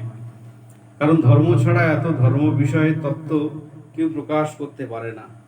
সত্যযুগে তার তপ, শৌচ এবং বৃষটি সাক্ষাৎ ধর্ম। সত্যযুগে তপ, শৌচ, দয়া এবং সত্য, এই চারটি পাওয়া ছিল, যেটা পূর্বে আলোচিত হলো যে তপস্যা করতে হবে, প্রত্যেক বিষয়ে তপস্যা সাধন করতে হবে, সেখানে শুচিতা থাকতে হবে। শুচি শুভ্রতা না থাকলে যত্র যা কিছু করলাম তার দ্বারা কখনো ধর্ম লাভ হয় না। আর কি? দয়া, অন্যের প্রতি দয়া করতে হবে যাতে করে সে ভগবত রাজ্যে এসে উপস্থিত হতে পারে। আর কি? সত্যকে অবলম্বন করতে হবে, সত্যের জন্য সবকিছুকে ত্যাগ করতে হবে। মিথ্যার জন্যে সমস্ত জীবন যদি আমরা প্রয়াস করি, তাতে অনেক অনেক অর্থ আদি, অনেক সুখ আদি লাভ করলে আমাদের কোনো কল্যাণ হবে। তাহলে এই প্রকার কলিতে সত্যরূপ এক পদে ধর্ম কোন রূপে যে অবলম্বন করেছেন, এবং তাও দুর্দান্ত কলি এই ভগ্ন করতে উদ্যত হচ্ছে। আর ওই যে বৃষটিহীন সাক্ষাৎ ইনি পৃথিবী দেবী, এই প্রকার শ্রীকৃষ্ণ কর্তৃক পরিত্যক্তা হয়ে এই যে শূদ্রের উপভোগ্য হবেন এই ভয়ে রোদন করছেন। রাজা সেই বিষয়টি তিনি ভালোভাবে দেখলেন, পৃথিবী মাতাকে সান্ত্বনা দিয়ে বললেন যে আমি শূদ্রকে এক্ষুনি বধ করব। কলি, পরীক্ষিত মহারাজ পদতলে সেই কলি আর কি নিপতিত হলেন। সেই যে উপদ্রব করছিল সে অন্য কেউ নয়, সে হলো কলি। তাহলে এই কলি যুগের মধ্যে আমরা যে অবস্থান করছি, কলির একটা সাক্ষাৎ মূর্তি আছে। হ্যাঁ, তিনি একজন রাজা আর কি। এই প্রকার তিনি নিজের রাজ্যটাকে শাসনে আনবেন, এবং তার যখন অদক্ষতা দ্বারা এই জগৎ পরিচালিত হবে, তখন সেই জগতের লোক সবাই ভ্রষ্ট হয়ে যাবে। এই প্রকার সেই মহারাজ পরীক্ষিতের কঠোর বাণে তিনি বিদ্ধ হয়ে গেলেন, ক্ষমা প্রার্থী হলেন। মহারাজ কলিকে শরণাগত দেখে প্রাণবধ করলেন না। যারা শরণাগত হবে, যারা ক্ষমা চাইবে, এবং যারা বললেন আমাকে রক্ষা করুন, এই প্রকার লোককে বধ করবেন না। ঢাঁই করে গুলি করে দিলাম, শেষ করে দিলাম ক্রোধ ভরে, এটা কোনো ধার্মিকের কার্য না। যখন কেউ শরণাগত হবে তাকে আবার রক্ষা করতে হবে।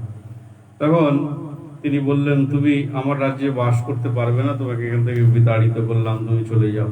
তা বলি এই সর্বত্রই মহারাজ পরীক্ষিত রাজা ব্যতীত অন্য কোনো স্থানে দেখতে পেল না। এই সমস্ত পৃথিবী, এই সমগ্র বিশ্ব শশাগরা সবই পরীক্ষিত মহারাজের আন্ডারে রয়েছে।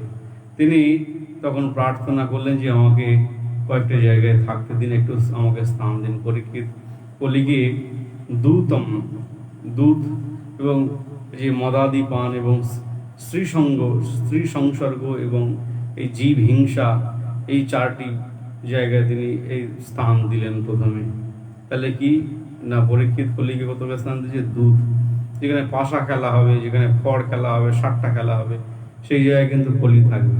এই যে আমাদের সমাজ সংস্কারকগণ যে মাঝে মধ্যে যে অনুষ্ঠান করে সবাইকে বিনোদন করেন, সেখানে হাঁড়িয়া মদ থেকে শুরু করে গাঁজা, ভাং, আফিম, চরস আগে থেকে এসে বিরাট সুন্দরভাবে মাঠের বাদায় সুন্দর ঠান্ডা হাওয়াতে সবাই এসে উপস্থিত হয়। আর বিভিন্ন যে লস্যি আদি এবং সিদ্ধি বৃদ্ধি সবই সেখানে এসে উপস্থিত থাকে। আর এই বিভিন্ন গ্রামের লোক যাদের মধ্যে প্রকৃতপক্ষে আত্মধর্মের বিষয়ে কিছু জানে না, অনাদি বহির্মুখ বদ্ধ জীব, তারা সেই সমস্ত হাঁড়িয়া মাড়িয়া ইত্যাদি ইত্যাদি খেয়ে তারা মাতাল হয়ে যত্রতত্র তারা শয়ন করে থাকে, তাদের কোনো বাহ্য জ্ঞান থাকে না। তাহলে এর মধ্যে এই দ্বারা সমাজ সংস্কারিত হয় না, বরঞ্চ সেই পূর্ব ভাবধারায় নেশায় সবাই মদগ্রস্ত হয়ে যায় এবং তার প্রভাবে সত্য বস্তুকে জানতে পারে না।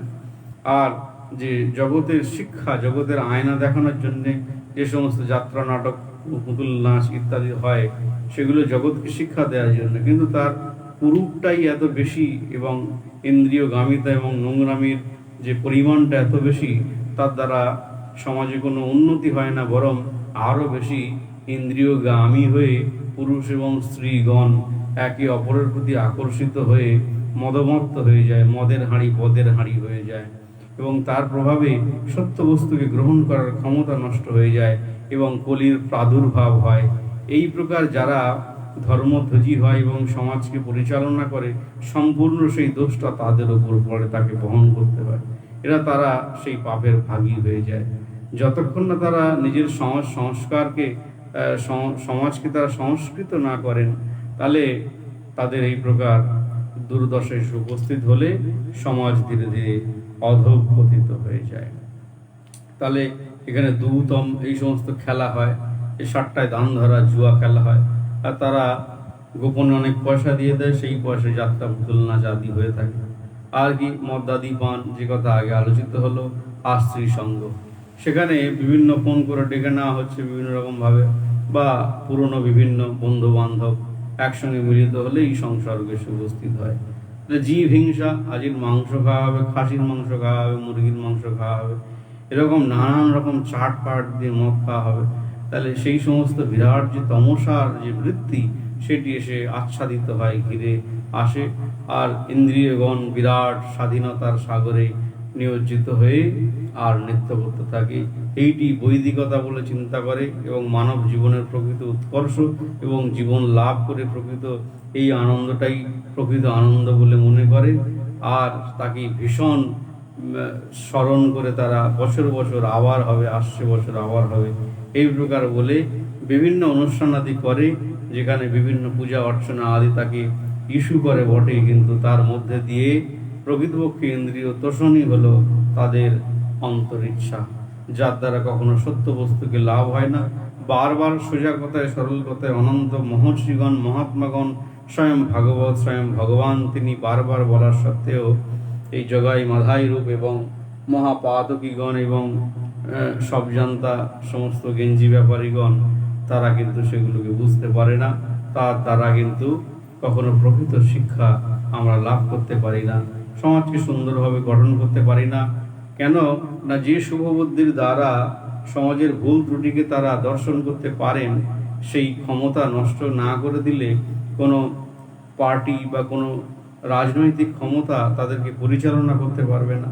এই প্রকার যে প্রকারান্তরে বিভিন্ন পদ্ধতি অবলম্বন করে সমাজকে দাবিয়ে রাখার প্রয়াস করা হয়, সেই জায়গায় তীব্র প্রতিবাদ এবং ভাগবত ধর্ম সেখানে নিন্দা করে, যেটি এই কলিকালে এই সমস্ত উৎপাতকে বন্ধ করবার জন্যে আদেশ দিয়েছিলেন, এই 4টি জায়গাতে স্থান দিয়েছিলেন।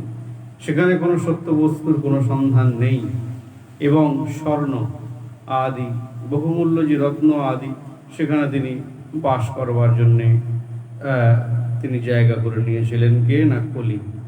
কারণ মিথ্যা না, এই যে স্ত্রীসঙ্গ, লিপ্সা আর মিথ্যা, হিংসা এবং শত্রুতা, এই 5টি আছে, প্রত্যেকটা বিষয়ের সঙ্গে জুড়ে রয়েছে। যেখানে যেখানে যেখানে যেখানে এই সমস্ত বিষয় থাকবে, সেখানে কারা কারা থাকবে না, মিথ্যা, সেখানে সত্যের কোনো সন্ধান পাওয়া যাবে না। গর্ব, আমি এই করেছি সেই করেছি ইত্যাদি, সেই সমস্ত বিষয় থাকবে। আর স্ত্রীসঙ্গ, লিপ্সা, কিভাবে আমি যৌন সাগরে নিয়োজিত হব এবং পরস্ত্রীকে হরণ আদি ইত্যাদি সমস্ত বিষয়ে প্ল্যানিং হতে থাকবে এবং সে কার্যগুলো আরও বাড়বে। এবং হিংসা হবে, কিভাবে ওকে ফেলবো, কিভাবে ওকে মারবো, কিভাবে ওকে কায়দায় ফেলবো ইত্যাদি, এবং শত্রুতা বেড়ে যাবে। এই 5টি বিষয় আরো প্রবর্তিত দিতে হবে। সেই জন্য যিনি ধার্মিক নেতা বা রাজা বা গুরু হবেন, তিনি এই সমস্ত বিষয়কে সর্বদাই তাকে দূরে থাকতে হবে এবং সর্বপ্রকারে দূরে থাকতে হবে। মহারাজ পরীক্ষিত এই প্রকার পুনরায় ধর্মকে সংস্থাপন পূর্বক পৃথিবীকে পালন করতে লাগলেন। বহুদিন ধরে তিনি সেই রাজ্যকে পরিচালনা করলেন। जो वै द्रौणस्त्र विप्लष्टन मायारोदरे मृत अनुग्रह भगवत कृष्ण साधभूत कर्मणः। তখন সেই ঋষিগণ বললেন যে মহারাজ পরীক্ষিত সেই অশ্বত্থামা অস্ত্র দ্বারা আক্রান্ত হয়ে শ্রীকৃষ্ণ কর্তৃক মাতৃগর্ভে সুরক্ষিত হয়েছিলেন এবং শ্রীকৃষ্ণের তিরোধানের সঙ্গে সঙ্গে কলি জগতে প্রবেশ করলো। তাহলে পরীক্ষিত মহারাজ একেবারে তো বিনষ্ট হয়ে গিয়েছিল, কারণ ব্রহ্মাস্ত্র হচ্ছে সেই অস্ত্র যার প্রতি ব্রহ্মাস্ত্র প্রয়োগ করা হবে, ব্রহ্মাস্ত্র কখনো খণ্ডিত হয় না, ব্রহ্মাস্ত্রের কাজ হবেই হবে। কারণ বুদ্ধিমান রাজা দেখলেন যে কলির পরাক্রম এই অজ্ঞান ব্যক্তির নিকটে। যারা অজ্ঞান আছে, যারা কিছু বোঝে না, তাহলে সেখানে কিন্তু কলি বিরাট ড্যান্স করবে, বিরাট ফুটে উঠবে আর কি। কিন্তু যেখানে জ্ঞান আছে সেখানে কলি কোনো কায়দা করতে পারবে না, একেবারে কলি সেখানে তার শক্তিহীন হয়ে যাবে। কিন্তু এই ধীর ব্যক্তিগণের কাছে কলি হততেজা, সেখানে কোনো আর তেজ কাজ করবে না, কোনো কায়দা কাজ করবে না। এখানে এমন জিনিস আছে, সেটা রাজা কিন্তু বুঝতে পেরেছেন। তাহলে শ্রীকৃষ্ণের কীর্তনকারী ব্যক্তিদিগের সেই মাহাত্ম্য অবর্ণনীয়। যারা ভগবান শ্রীকৃষ্ণকে কীর্তন করেন এবং ভগবান শ্রীকৃষ্ণকে ভালোবাসেন, তাদের যে কি অভূতপূর্ব যে তারা কার্য করেন, সেটা কখনো কীর্তন করা যায় না, বর্ণন করে শেষ করা যায় না। কারণ শ্রীকৃষ্ণই একমাত্র সর্বেশ্বর, পৃথিবীতে আর কেউ নেই যিনি সর্বেশ্বর। মহালক্ষ্মী যার চরণ সেবা পেলে নিজেকে কৃতার্থ বোধ করে, যার সমান, যার হতে অধিক গুণযুক্ত আর কেউই নেই জগতে, ভগবান শ্রীকৃষ্ণের মতো আর কেউ নেই। যার পদনৌকচ্যুত গঙ্গা ব্রহ্মা কর্তৃক যে অঘরূপে যে প্রদ্যত হয়ে দেবাদিদেবের মহাদেবের সহিত ত্রিভুবনকে পবিত্র করে, তাহলে সেই चरण से निकली गंगा प्यारी जिसने सारी दुनिया तारी। समस्त দুনিয়াকে, বিশ্বকে তারণ করেন এই গঙ্গা। যদি জল না থাকতো তাহলে এই জগৎ কিভাবে, এই বিশ্ব মানব কিভাবে পরিশোধিত হতো? তাহলে সেই ভগবানের নখচরণ থেকে, নখদয় থেকে এই গঙ্গা সেখান থেকে উত্থিত প্রকাশিত হয়েছিল। সেই মুকুন্দ ব্যতীত আর কেই বা ভগবানে বা সেই কে বা পরমেশ্বর হবেন, পরমেশ্বর আর কেউ নেই।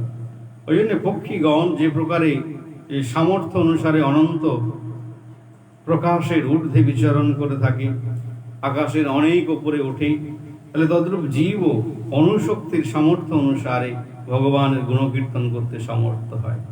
তাহলে এমনি এমনি কেউ ভগবানের গুণকীর্তন করতে পারবে না। পাখিগণ কি করে না, সামর্থ্য নিজের ইচ্ছা অনুসারে অনন্ত আকাশের ঊর্ধ্বে চলতে পারে। যে পাখি যেমন তার সামর্থ্য থাকে, যেমন কাক বেশি দূর উঠতে পারবে না, ছটা পাখি বেশি দূর উঠতে পারবে না। ছটা পাখি এ ডাল থেকে ফুরুত করে উঠে গিয়ে অন্য ডালে হাঁপিয়ে গিয়ে বসে সেখানে কিচিরমিচির করবে। সাঁতার পাখি একটুখানি উড়ে গিয়েই মাত্র 7 জন মিলে ঝগড়া করবে। তাহলে দেখুন কাক, বক, টিয়া তারা বেশি দূর উড়ে যেতে পারবে না।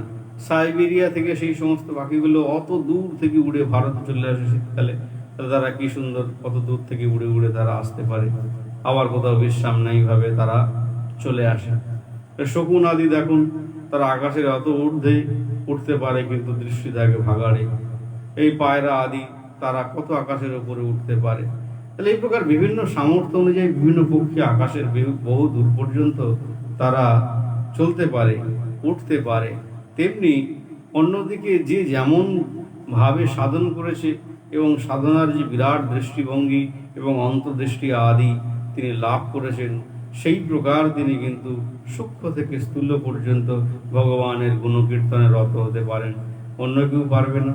একটা জায়গায় হ্যাঁচাতে থাকবে, এই পুরনো কথাগুলো তিনি বলতে থাকবেন, ছাল ছাড়িয়ে সার কথা তিনি বলতে কখনো শিখবেন না। ওই জন্যে এই একঘেয়েমিকে অতিক্রান্ত করে সার কথা, যেমনভাবে হংস সমস্ত জল আদি থেকে দুগ্ধকে আলাদা করে গ্রহণ করতে পারে, পরমহংসগণ বর্তমান আধুনিক অত্যাধুনিক যুগে সেই বস্তুকে বিজ্ঞানসম্মতভাবে প্রকাশ করেন এবং যা চিরন্তনী সত্য। তাহলে একদিন মহারাজ পরীক্ষিত মৃগয় করতে গিয়েছিলেন। আগের দিনে রাজরাজারা তারা তো হরিণ শিকার করতে যেতেন, এটা সবাই জানে। তাহলে অত্যন্ত শান্ত এবং তৃষ্ণাতুর হয়ে তিনি কিন্তু তার নিকটস্থ মনির শ্রমিক মনির আশ্রমে উপস্থিত হয়ে সমাধিস্থ মনির কাছে অভ্যর্থনা করলেন, যে কোনো অভ্যর্থনা কোনো কিছুই পেলেন না এবং তিনি জল চেয়েছিলেন। মৃগয়া করতে গিয়ে অত্যন্ত ক্লান্ত হয়ে গিয়েছিল। সেই জন্য তিনি ধনুর অগ্রভাগে একটি মৃত সর্প মুনির গলায় পরিয়ে দিলেন, পরিত্যাগ সেখানে পরিয়ে দিলেন। কেন না, তিনি চিন্তা করতে লাগলেন, আমি রাজা দেশের, আমি এসে একটু জল চাইছি, তোমার ধ্যানে ওসব কি লাভ হবে? যেখানে তুমি বাস করছো সেই জায়গাটা, সেই রাজাকে তুমি দেখবে না, আর মণি অপরকে কত উপকার করে, আর আমি সামান্য জল চেয়েছি। এইভাবে বিভিন্ন রকম ভাবে সে মনে মনে চিন্তা করেছে যে আমাকে এইভাবে অপমান করলো। তখন সেই সাধুর গলায় এরকম একটা মৃত সর্প পরিয়ে দিল। দেখুন, সাধু বসে থাকলেও শুয়ে থাকলেও যেমন ভাবেই থাকুক না কেন, সাধু একটা 1000 টাকার 2000 টাকার নোটকে ভালো করে আপনি মুড়িয়ে যদি এরকম করে গোল্লা পাকিয়ে দেন, কিন্তু তবুও তার দাম কিন্তু 2000 টাকা থাকবে। তেমনি সাধু কিন্তু প্রকৃতপক্ষে সত্যকে যদি অবলম্বন করে থাকে, সে ধ্যানস্থ থাক, শুয়ে থাক, বসে থাক। কারণ বৃন্দাবন ধামে কিন্তু এরকম কাহাবাত আছে, বৃন্দাবন ধামে হাঁটলে পরিক্রমার ফল, তার বসে থাকলে ধ্যানের ফল, দাঁড়িয়ে থাকলে কিন্তু তার দণ্ডবতীর ফল হবে, শুয়ে থাকলে দণ্ডবতীর ফল হবে, দাঁড়িয়ে থাকলেও তার সাধনার ফল হবে, আর কথা বললে প্রবচনের ফল হবে। এই প্রকার সার্বিক রূপে সর্বদাই ফলপ্রদ হবে, এটি শাস্ত্রে কথিত রয়েছে এবং নিত্য সত্য। তাহলে এই প্রকার সেই বিভিন্ন রূপে চিন্তা করলো যে আমাকে অপমান করেছে। তখন সেই ঋষিপুত্র যখন খেলতে খেলতে সেখানে তার পিতার কাছে এসে উপস্থিত হলো, শৃঙ্গী আর কি, তার পিতার ওই প্রকার অবমাননার কথা জানতে পারলো, তখন জানতে পেরে পরীক্ষিতকে অভিশাপ প্রদান করলেন। তিনি কি বললেন? রাজা ওই দিন হতে 7ম দিবসে তক্ষক সর্প দংশনে তার মৃত্যু হবে। এইটি তিনি ওই জল হাতে উত্থিত করে সংকল্প করে বললেন, যে দুষ্ট রাজা, যার দ্বারা রাজ্য পরিচালিত হয়, যাদের আজ্ঞাতে রাজ্য পরিচালিত হয়, সেই ঋষিকে অপমান করা, সেই অপমান তার সহ্য হলো না। তখন তিনি এই প্রকার অভিশপ্ত করলেন। আর এই শৃঙ্গীর ক্রন্দন ধ্বনিতে শ্রমিক মুনির ধ্যান ভঙ্গ হলো। শ্রমিক মুনি সবই ভগবানের লীলা, তার আগে তার ধ্যান ভঙ্গ হয়ে যাওয়া উচিত, এবং তিনি এই সমস্ত লীলা এত কিছু দেখছেন, তার ধ্যান ভঙ্গ হচ্ছে না। ভগবান সব বিভিন্ন রূপে লীলা করছেন, যে এভাবে জগৎজীবকে জানাই, এইভাবে জগৎজীবকে বোঝাই। তাহলে রাজা এই প্রকার, কেউ কেউ বলেন যে জরাসন্ধের মুকুট ধারণ করেছিল বলেই আজকে সেই বুদ্ধি ভ্রষ্ট হয়ে গিয়ে তিনি সৎ কুলজাত হয়েও, সৎ বংশজাত হয়েও কিন্তু প্রকৃতপক্ষে এই প্রকার ভুল করলেন। কিন্তু বিভিন্ন মণিজন বিভিন্ন কথা বলে থাকেন। ওই জন্যে শৃঙ্গের এই ক্রন্দনধ্বনিতে শ্রমিক ঋষি তার ধ্যান ভঙ্গ হয়ে গেল, এবং মণিবালক সেই মুখোৎখ্যাত পরীক্ষিতের আচরণ এবং তৎপ্রতি বালকের যে অভিশাপের বিষয় তিনি শ্রবণ করলেন, জানতে পারলেন। কিন্তু এই শান্তচেতা ঋষি বালকের রাজার প্রতি এরূপ যে অনাচার অত্যাচারকে তিনি কিন্তু পছন্দ করলেন না, কোনো মতেই সমাদর করলেন না, এবং তাকে অত্যন্ত তিরস্কার পূর্বক বললেন যে রাজা বিষ্ণু সদৃশ্য, যিনি পালন করেন তিনি তো বিষ্ণু। বিশেষত পরীক্ষিত ধর্মরাজ, এই ধর্মের রক্ষক এবং পরম ভাগবত তিনি, তাকে তুমি এইরকম অভিশাপ দিয়েছ, এবং সুতরাং তিনি এইরূপ যে অভিসম্পদে অভিশাপের নিতান্ত অযোগ্য যাকে তুমি অভিশাপ দিয়েছ সে কিন্তু অভিশাপের অযোগ্য, তাকে অভিশাপ দেওয়া উচিত না।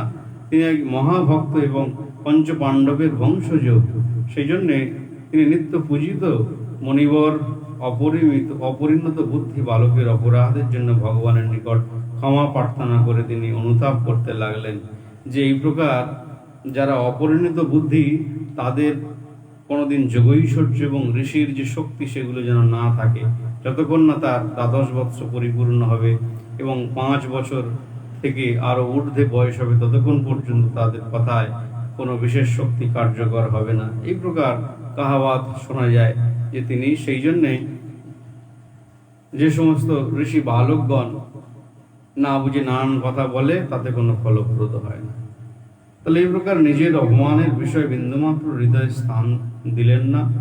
আর কি না, সুখ দুঃখের অনাসক্ত সাধুদিগের আচরণ এইরূপই বলে থাকলেন যে সাধুগণ দেখো আমি তাকে এত অপমান করলাম, কিন্তু তার উত্তরে তিনি কিছুই বললেন না। এই প্রকার মনে মনে নানান কথা তিনি চিন্তা করতে লাগলেন। অন্যদিকে চারিদিকে খলবলি মচে গেল, চারিদিকে আন্দোলিত হতে লাগলো। এরকম মহান রাজা, সত্য তো চিরদিন সত্য থাকে, সত্য কখনো তাকে ঢাকা দেওয়া যায় না। যেমন বলা হয় লাভ ইজ ম্যাজিক, ঘরের কোণে ভালোবাসা করুন আর জঙ্গলে করুন আর মনে মনে করুন, এটা যেমন সত্য তেমনি একই রকম ভাবে যে মনি ঋষিদের বাক্য সেটি সত্য। কি বলছে, মহিপতি স্তুত তৎকর্ম গ্রহ্যং বিচিত্যন্যাতক প্রীতশদস্মানঃ অহো ময়া নীচমনর্যাবৎ প্রীতং নিরাগসি ব্রহ্মণি গৃঢ়তেজসি। সেজন্য মহারাজ পরীক্ষিত এই শ্রমিক মনির অবমাননা করে গৃহে ফিরলেন এবং পরে অত্যন্ত অনুতপ্ত হলেন এবং শীঘ্রই সেই পাপের যথোপযুক্ত প্রায়শ্চিত্ত করবার কথা তিনি চিন্তা করলেন। এরূপ প্রার্থনা করতে লাগলেন যে এমন সময় শ্রমিক মনির চৈনিক শিষ্য সেখানে এসে উপস্থিত হলেন এবং মণিপুত্র সিংহের অভিশাপের কথা সেখানে তিনি সবিস্তারে জানালেন এবং তিনি আসক্তি পরিত্যাগ পূর্বক তিনি অত্যন্ত সন্তুষ্ট হলেন। তিনি পূর্বেই ইহধাম এবং স্বর্গলোকাদি লোকের নশ্বরতা এবং হৃদয়ঙ্গম করেছিলেন। এখানে মৃত্যুর 7 দিনের মাত্র অবশিষ্ট আছে জেনে তিনি গঙ্গার তীরে উপবেশন করলেন। বিভিন্ন সাধুর কাছে বিভিন্ন কথাকে জানতে চাইলেন, কিভাবে মৃত্যুর পরপারে কি কিছু নেই, কিসে মৃত্যুকে অতিক্রান্ত করা যায়, এই প্রকার নানাবিধ প্রশ্ন তাকে আপ্লুত করতে লাগলো, আবিষ্ট করতে লাগলো, যার দ্বারা মৃত্যুর পরপারে যেতে পারি। তিনি গঙ্গার তীরে উপবেশন করো তো অনাহারে প্রাণ ত্যাগ করবো বলে সংকল্প করলেন যে আমি না খেয়ে আমি দেহকে পরিত্যাগ করব। এই ভুবন পাবন মণিগণ নানা স্থান হতেই তথা সেখানে আগমন করলেন এবং মণিগণ রাজাকে প্রশংসা করে স্বর্গ হতে পুষ্পবৃষ্টি এবং যে দুন্ধুবি নিনাদিত হতে লাগলো যে রাজা এই প্রকার তিনি সত্যকে অবলম্বন করে দেহ ত্যাগ করবেন, এই প্রকার সংকল্প গ্রহণ করেছেন। তখন পরীক্ষিত মণিকে যথাযথ সম্ভাষণ পূর্বক জীবের একান্ত কর্তব্য বিষয় মুমূর্ষ ব্যক্তির কর্তব্য সম্বন্ধে প্রশ্ন করলে যে যিনি মৃত্যু আসন্ন অবস্থা, যাকে মৃত্যু প্রকৃতপক্ষে গ্রাস করে ফেলেছে আর অল্প সময় অতিক্রান্ত রয়েছে, তাকে কি করা উচিত, এই প্রকার প্রশ্নের উত্তর সেখানেই শুরু হয়, যেখান থেকে এই প্রকার ঘোরতর অপরাধ হয়েছিল। এই তো সামান্য অপরাধ, একটা ঋষির গলায় একটু সাপ দিয়েছিল। আমরা দৈনন্দিন জীবনে কত জঘন্যতম অপরাধ করছি অনন্ত, সে অপরাধের কোনো ক্ষমা হয় না।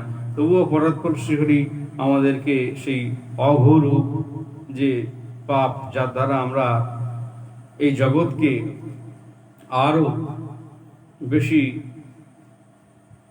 অসুরগামী করে তুলছি, ভগবান শ্রীকৃষ্ণ তবু আমাদেরকে বাঁচিয়ে রেখেছে, এটাই বড় কথা। ওই জন্য তার কাছে বারবার করজোড়ে প্রার্থনা করি, হে কৃষ্ণ করুণা সিন্ধু দীনবন্ধু জগৎপতি গোপীশ গোপিকা কান্ত রাধাকান্ত নমস্তুতে, আমাদেরকে ক্ষমা করো, আমাকে ক্ষমা করো। হে কৃষ্ণ তুমি আমাকে নিজের করে নাও এবং যাতে তোমার কথায় কীর্তন আদি শ্রবণে আমার ইচ্ছা জন্মায় এবং তোমার ভজনে আমার প্রবেশ হয়, সাধুগণকে সম্মান করতে পারি, কারোর প্রতি যেন একদম রাগ টাগ বিশেষ হয় না এবং সবসময় যেন হ্যাপি থাকতে পারি, খুশি থাকতে পারি।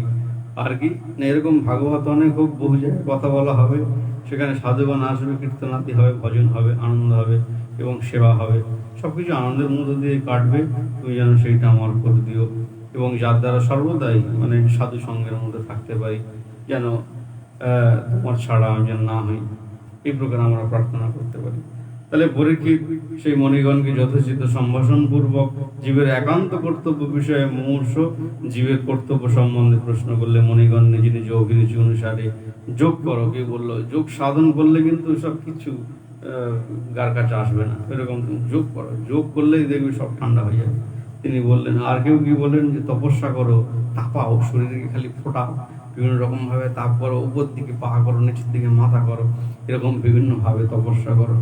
আরো অনেক বিভিন্ন ইয়ে আছে, দান করে দাও, তোমার রাজ্যে অনেক মাল আছে, অনেক ভান্ডারে অনেক কিছু সম্পত্তি আছে, সব দান টান করে একাকার করে দাও, তাহলে তুমি মুক্তি লাভ করবে। আর কি বলছে, ধ্যান করো, আর কি বলছে জপ করো, এমন জপ করা করবে রে বাবা, সবসময়ের জন্য যেন মুখ দিয়ে অনার্গল কৃষ্ণ নাম বেরোয় এবং চৈতন্যের নাম বেরোয়। এরকম নানাবিধ ঋষিগণ তারা বিভিন্ন রূপে কিন্তু উপদেশ করতে লাগলেন। এই নানাবিধ অনুষ্ঠানের বিষয়ে তারা বলতে লাগলেন। কি বললো, গরম ঘি খেয়ে মরে যাবেন বাবা, ঝামেলা একেবারে নিষ্পত্তি হয়ে যায়। এই পরস্পর বিবাদ করতে লাগলেন একে অপরের সঙ্গে, যে আমার কথাটা সঠিক, আমি যা বলেছি আমি সত্যি। ওই জন্য আমাদের বিভিন্ন মঠের বিভিন্ন নানা রকম কথা হয়, একাদশী মেলে না, বিভিন্ন রকম ইয়ে হয়, যে এই একাদশী আমি যেটা বলেছি সেটা সত্যি, চৈতন্য মঠ একরকম বলছে এবং অন্যান্য মঠ তারা আড়াই রকম বলছে, যে না না দ্বাদশীর দিনে একাদশী হবে, কেউ বলছে না তার আগে হবে। এরকম নানা মুনির নানা মঠ নিরন্তর লেগে থাকে। তবে তাই বলে তারা যে খারাপ কিছু তাই নয়, কেননা তারা সাধক সবাই, তো নিজেদের মধ্যে বিভিন্ন বিচার নিয়ে এগুলো বাদ বিবাদ হতেই থাকে, নাহলে জগতে ধর্ম বিষয়ে কিছুই থাকবে না।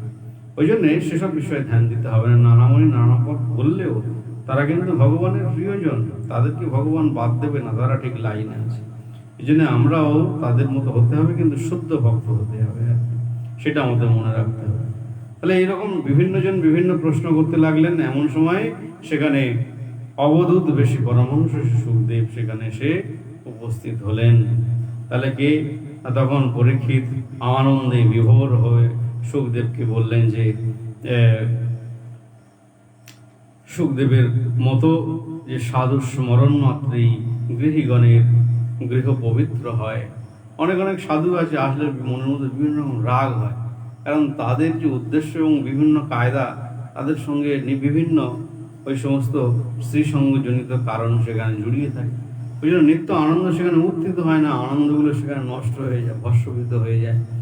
সাধু হয়েছি, বিভিন্ন রকমভাবে রস গ্রহণ করবো, আনন্দ গ্রহণ করব, ব্যাস নির্লিপ্ত থাকবো, দুটো খাবো দাও, আর নানান রকম ভগবানের কথা শ্রবণ করবো, কীর্তন করবো, আর কোনো রকম ঝামেলায় যাব না। কিন্তু তারা সব জায়গা আছে স্থূল এবং সূক্ষ্ম রূপে এই প্রকার রস গ্রহণ করে তারা ইঁচড়ে পেকে এমন হয়ে রয়েছে যে তাদের কাছে যাওয়া, তাদের সংস্পর্শ লাভ করা আর ধারালো ছুরি নিয়ে দাড়ি কাটা একই রকম ব্যাপার। মানে শানিত অস্ত্রের মধ্যে দিয়ে চলা, সেটা সম্পূর্ণ একই রকম বলা হয়। ওই জন্য বলা হয়েছে কি না, দুর্গম পদস্তৎ কবয় বদন্তি, জাগ্রত উত্থিত প্রাপ্য বরান নিবেদিত খুরস্য ধারায়, এই যে খুরের ধারের মতো, খুরস্য ধারায়, তাদের ওই রকম উপস্থিতিটা খুরের ধারার মতো, সেগুলো বোঝা যায় ধীরে ধীরে ব্যবহার করলে। ওই জন্যে যারা সত্য ধর্মে প্রতিষ্ঠিত তারা কিন্তু সুন্দর, এবং তাদের সংস্পর্শই জীবের মঙ্গলের দ্বার মাত্র। তাহলে যে জীব পবিত্র হয়ে হবে, সমস্ত পবিত্র হতে গেলে তাকে এরকম সাধুর সংস্পর্শে আসতে হবে। তাহলে বিষ্ণুর সান্নিধ্যে যেমন অসুরকুল বিনষ্ট হয়ে যায়, সেরকম ভগবত ভক্তের দর্শনে জীবের নিখিল পাপ রাশি সব বিধূত হয়ে যায়, অনন্ত জন্মের সব পাপ সেখানে নষ্ট হয়ে যায়। তাহলে পরীক্ষিত মহারাজ তখন এই যোগীগণের যে পরম গুরু এবং যে আত্মারাম শ্রী বাসুদেবকে জীবের সাধক সিদ্ধি লাভের উপায় এবং মুমূর্ষু জীবের কর্তব্য সম্বন্ধে অতি বিনম্রভাবে উপদেশ প্রার্থনা করলে শ্রী সুখদেব পরীক্ষিতকে ভাগবত কথা এখান থেকে তিনি শুরু করলেন যে এইভাবে তোমাকে করতে হবে। তাহলে প্রকৃতপক্ষে ভাগবত বিষয়টাই এরকম অমূল্য সম্পদ, যেটি একমাত্র শ্রবণ কীর্তন ধারায় এই ভূতলে এসে বৈয়াসকী পরম্পরাতে এসে উপস্থিত হয়েছিল। ভাই অনেকে বলে যে লাইভ প্রোগ্রাম অনেক বেশি লম্বা হয়ে যাচ্ছে, কিন্তু কথা হচ্ছে আমি আমাকে শোধন করছি, হ্যাঁ, কেউ শুনলো বা না শুনলো সেটা বড় কথা নয়। বড় কথা হচ্ছে যে ভগবানের কথা চলছে, এটি বড় কথা। ওই জন্যে আসো তো ওয়েলকাম, আর যাও তো ভিড়কম। ওই জন্যে সবাইকে সম্মান এবং সবাইকে আমি অভিনন্দন করি।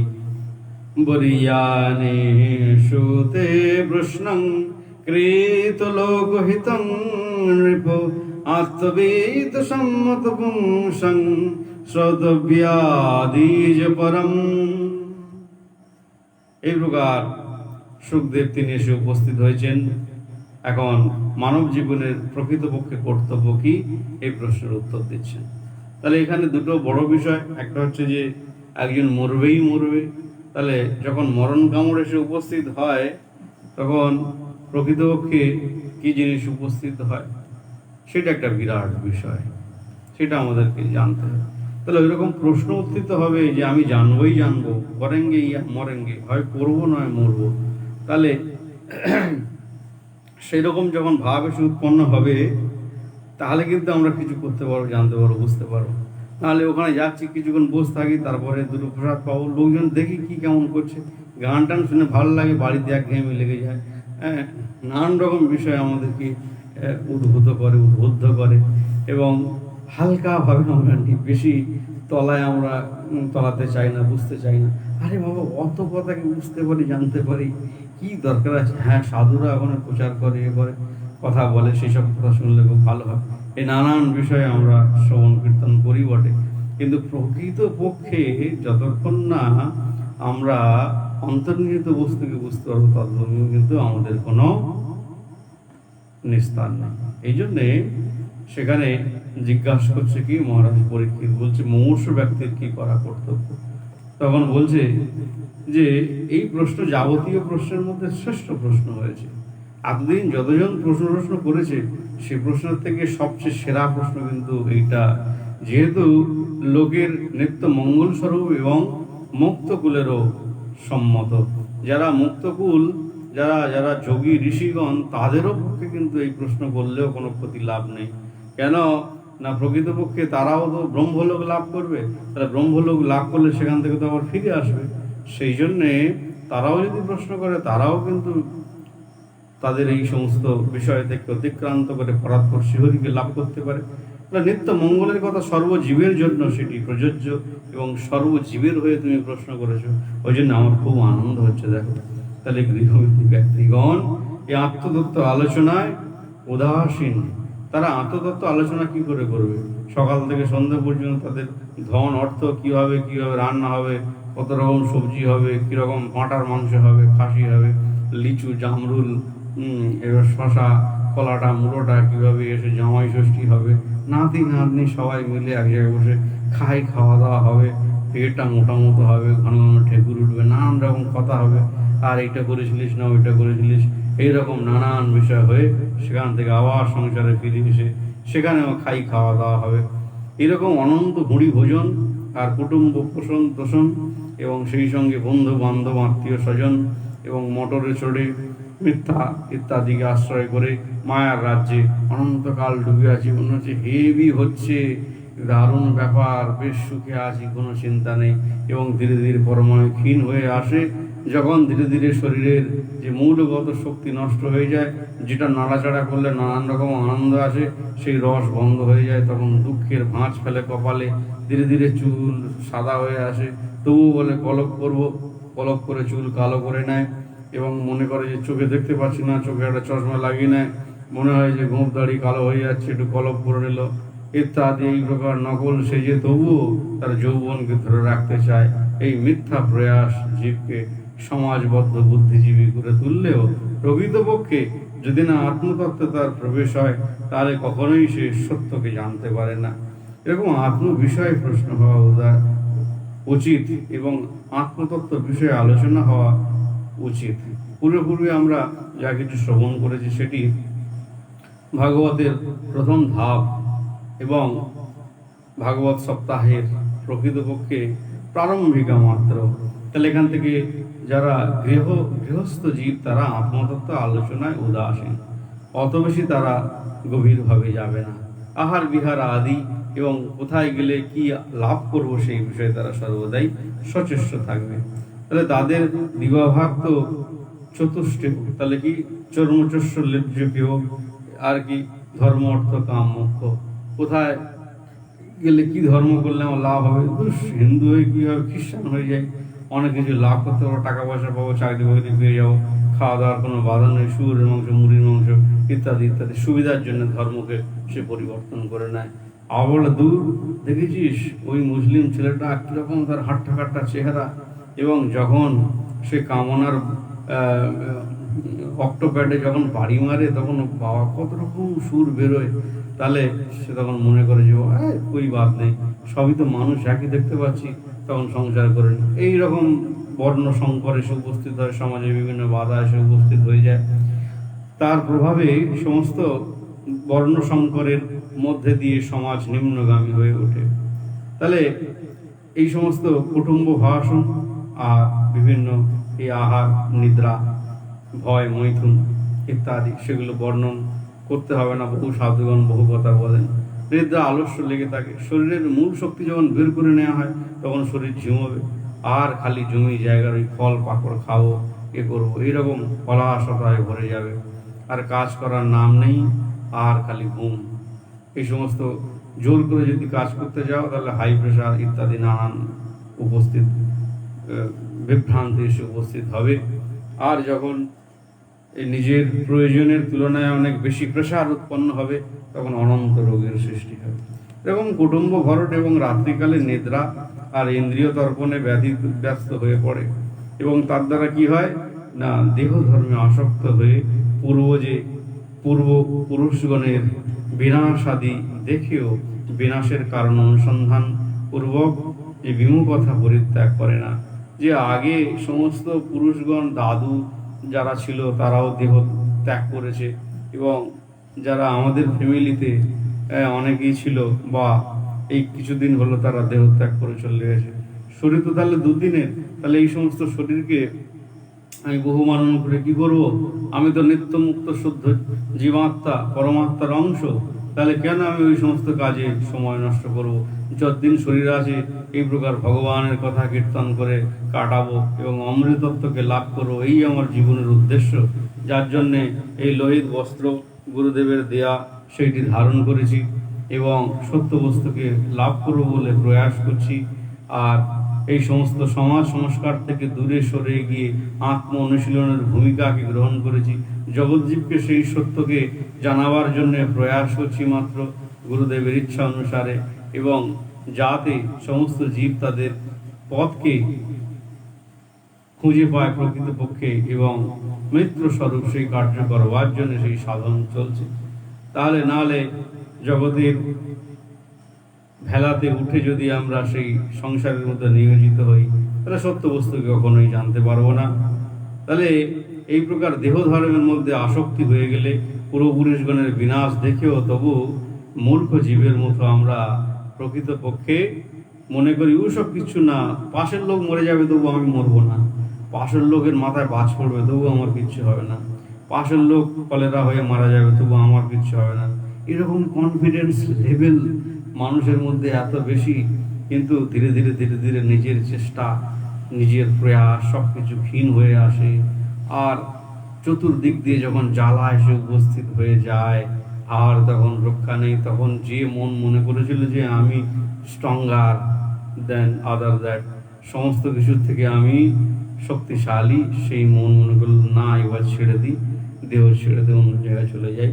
তখন বুঝতে পারে না যে বারুইপুর যাবো না উত্তরভাগ যাব, না রামনগরে যাব, না বৃন্দাবন যাব, না কলকাতায় যাব, না অন্য কোনো বিদেশে যাব, অস্ট্রেলিয়া, আমেরিকা, চীন, জাপান, ফ্রান্স, না তারও ঊর্ধ্বে মেঘের মানে বলয়ের মধ্যে যাব, না ইন্টারন্যাশনাল স্পেস স্টেশনের মাঝখানে ফাঁকা অংশের মধ্যে থাকবো, না এই বিভিন্ন স্যাটেলাইটকে ধরে বিশ্বকে ভ্রমণ করব, না কোনো তারার দেশে যাব, না আকাশগঙ্গায় যাব, না সমস্ত কিছু ঊর্ধ্বে কোথায় কিছু জানি না সেরকম রাজ্যে যাব, সে নিজে কোনো নির্ণয় করতে পারে না।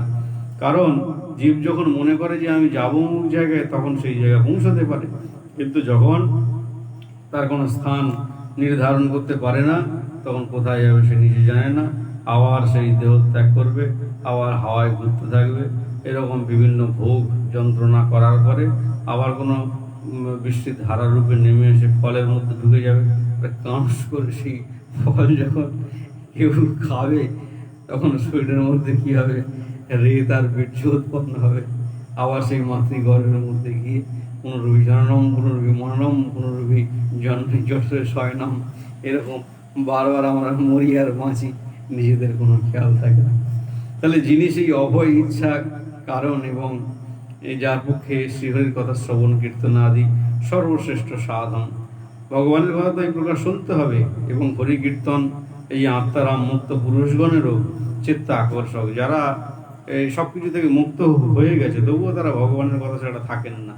তাহলে যারা মুক্ত হয়ে গেছে তাদের কি প্রয়োজন? তাদেরও প্রয়োজন আছে, কেননা ইন্দ্রিয়গণ তাদেরকে সর্বদাই ভগবত বিষয়ে ডুবিয়ে রাখতে হবে।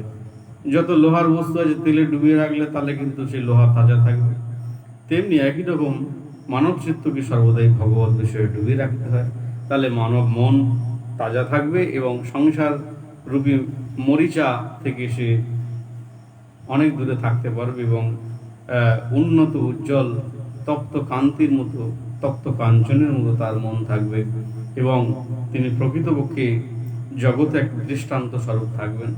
শ্রীমদ্ ভাগবত অনাদি সিদ্ধির বস্তু, যেখান থেকে জগতের সমস্ত জ্ঞান এসে উপস্থিত হয় এবং সমস্ত বস্তু এখানে এসে সমাহিত হয়। আর জগতের শিক্ষাটা হচ্ছে আমি গিয়ে সেই শিক্ষার কাছে দৌড়ে পৌঁছবো। এরকম জগতে অনন্ত শিক্ষা আছে, আমি কোন দিকে যাব? অনন্ত শিক্ষা আছে, যা এক জন্মে কোটি কোটি জন্মেও শিক্ষা করা সম্ভব নয়। বৃহস্পতির পুত্র স্বয়ং বৃহস্পতির শিষ্য স্বয়ং ঊর্ধ্বব কি বলতে পারে না যে আমি সব শিখে গেছি, কিন্তু এই ভগবান শ্রীকৃষ্ণের কাছে, ভগবান শ্রীকৃষ্ণ স্বরূপ এই ভাগবতের কাছে সমস্ত জ্ঞান সেখানে চুপ করে বসে আছে। আর সেই ভাগবত যদি আমরা শ্রবণ কীর্তন না করি, না পড়াশোনা করি, না জানি, না আলোচনা করি, তাহলে মানব জীবনের কিছু উদ্দেশ্য সাধন হয় না, নিত্য সত্যই টিকটিকে পড়ছে। তাহলে যিনি সর্ব যে উপনিষদাবলীর রসসার এবং পরব্রহ্ম তুল্য, আমি সেই ভাগবত দাপর যুগে অন্তে পিতা ব্যাসদেবের কাছে অধ্যয়ন করেছিলাম। তাহলে তিনি নিজে বললেন কি না, স্বয়ং সুখদেব গোস্বামী, যে আমার পিতা যখন আমি ব্রহ্মজ্ঞানী ছিলাম তখন মাতৃগর্ভের মধ্যে আমি 12 বছর ছিলাম। কেন না, আমি দেখছি যে বাইরে বেরোলে ত্রিগুণময়ী মায়া আমাকে গ্রাস করে ফেলবে, এই মাতৃগর্ভটাই আমি ভালো, এখানে বসে তপস্যা করি। যেহেতু তিনি জন্ম সাধু, দেখুন এই প্রকার মায়ের কষ্ট হচ্ছে বলে তখন মহামুনি ব্যাসদেব বলছে, তুমি মাতৃগর্ভের মধ্যে এতদিন বসে আছো, কে তুমি বালক, তুমি বেরিয়ে এসো, তোমার কারণ কি, তুমি এতদিন আসো কেন ওর মধ্যে?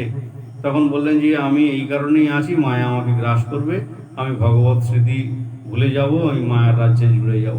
তাহলে দেখুন, তখন বলছে আমি তোমার পিতা, আমি মহামুনি ব্যাসদেব তোমাকে বলছি তুমি অভয়প্রাপ্ত হও, তোমার কোনো কিছু হবে না, তুমি মাতৃগর্ভ থেকে বেরিয়ে এসো।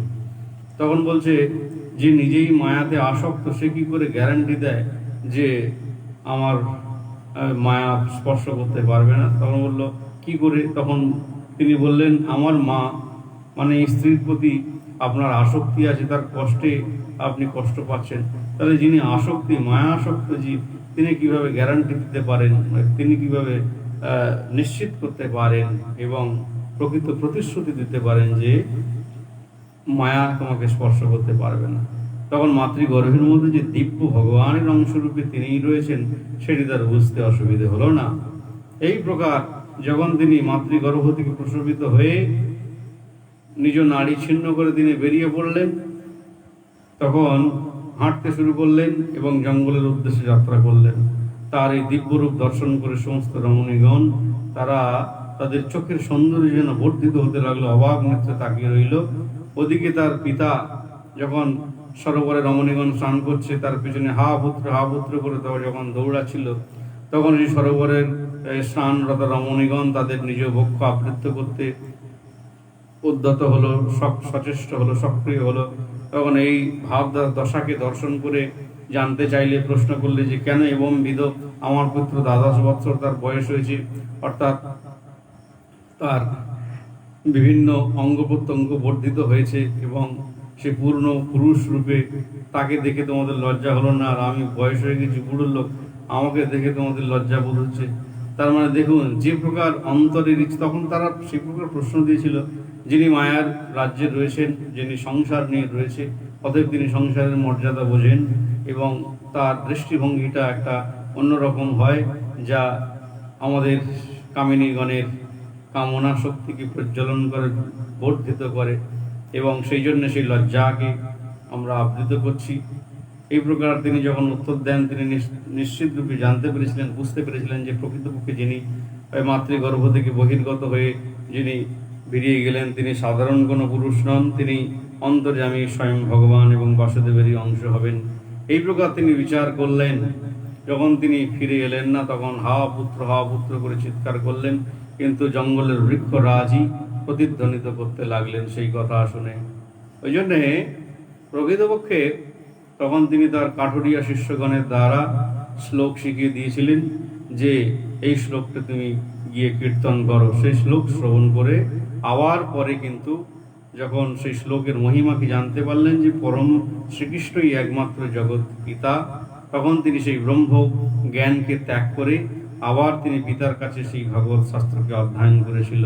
ওই জন্য সেই কথাই বলছিলেন যে এই ভাগবত কথা আমি দাপর যুগের অন্তে, যখন সত্য ত্রেতা দাপর, তাহলে সত্য যুগ গেল, ত্রেতা যুগ গেল, এই দাপর যুগের যখন শেষ, দাপর কলিত, তাহলে দাপর যুগের যখন শেষ ভাগে সে উপস্থিত হয়েছিল ভগবান শ্রীকৃষ্ণের সময়, সেই সময় আমি সেই ভাগবত কথা শ্রবণ করেছিলাম।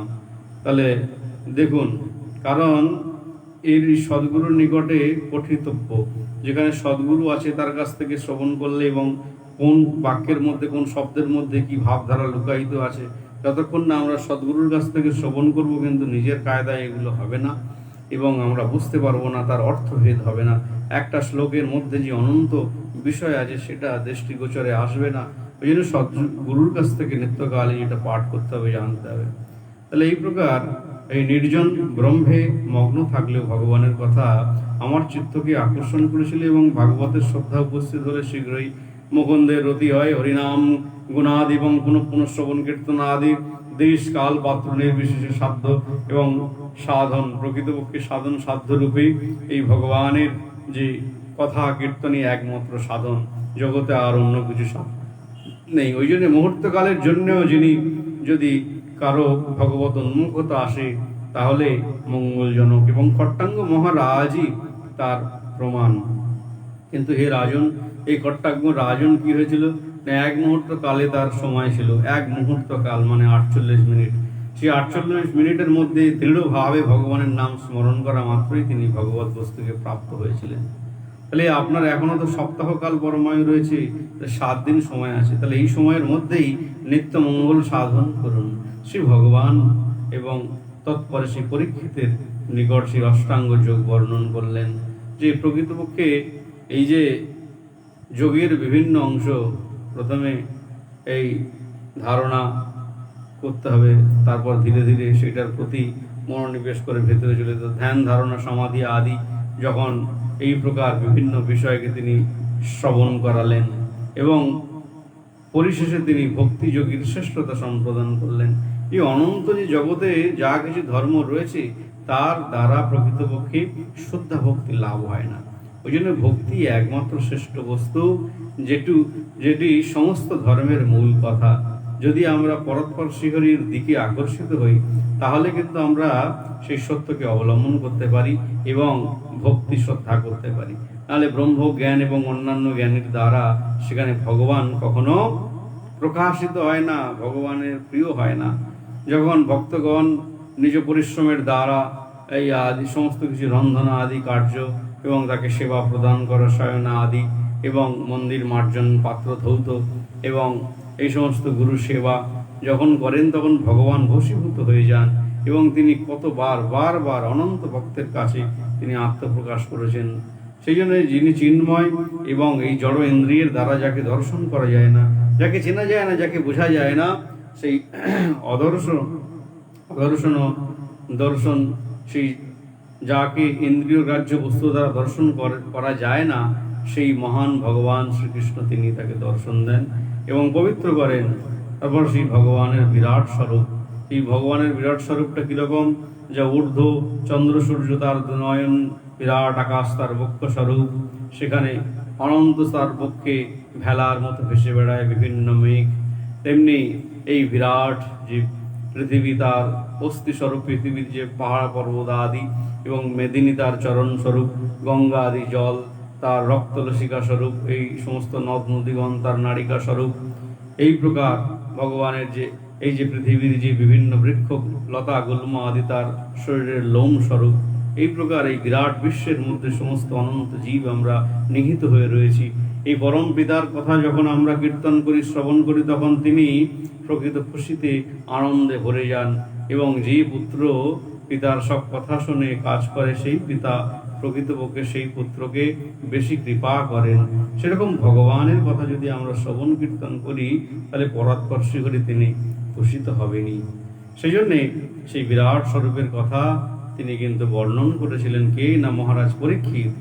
এবং অবান্তর ফল দ্বারা যে সংসারে লাভ হয়, যে এই সমস্ত অন্য বিষয় যদি অন্য মনস্ক হয়ে যায়, তাহলে সংসারই লাভ হবে, তাহলে ভগবত বস্তু কখনোই লাভ হবে না।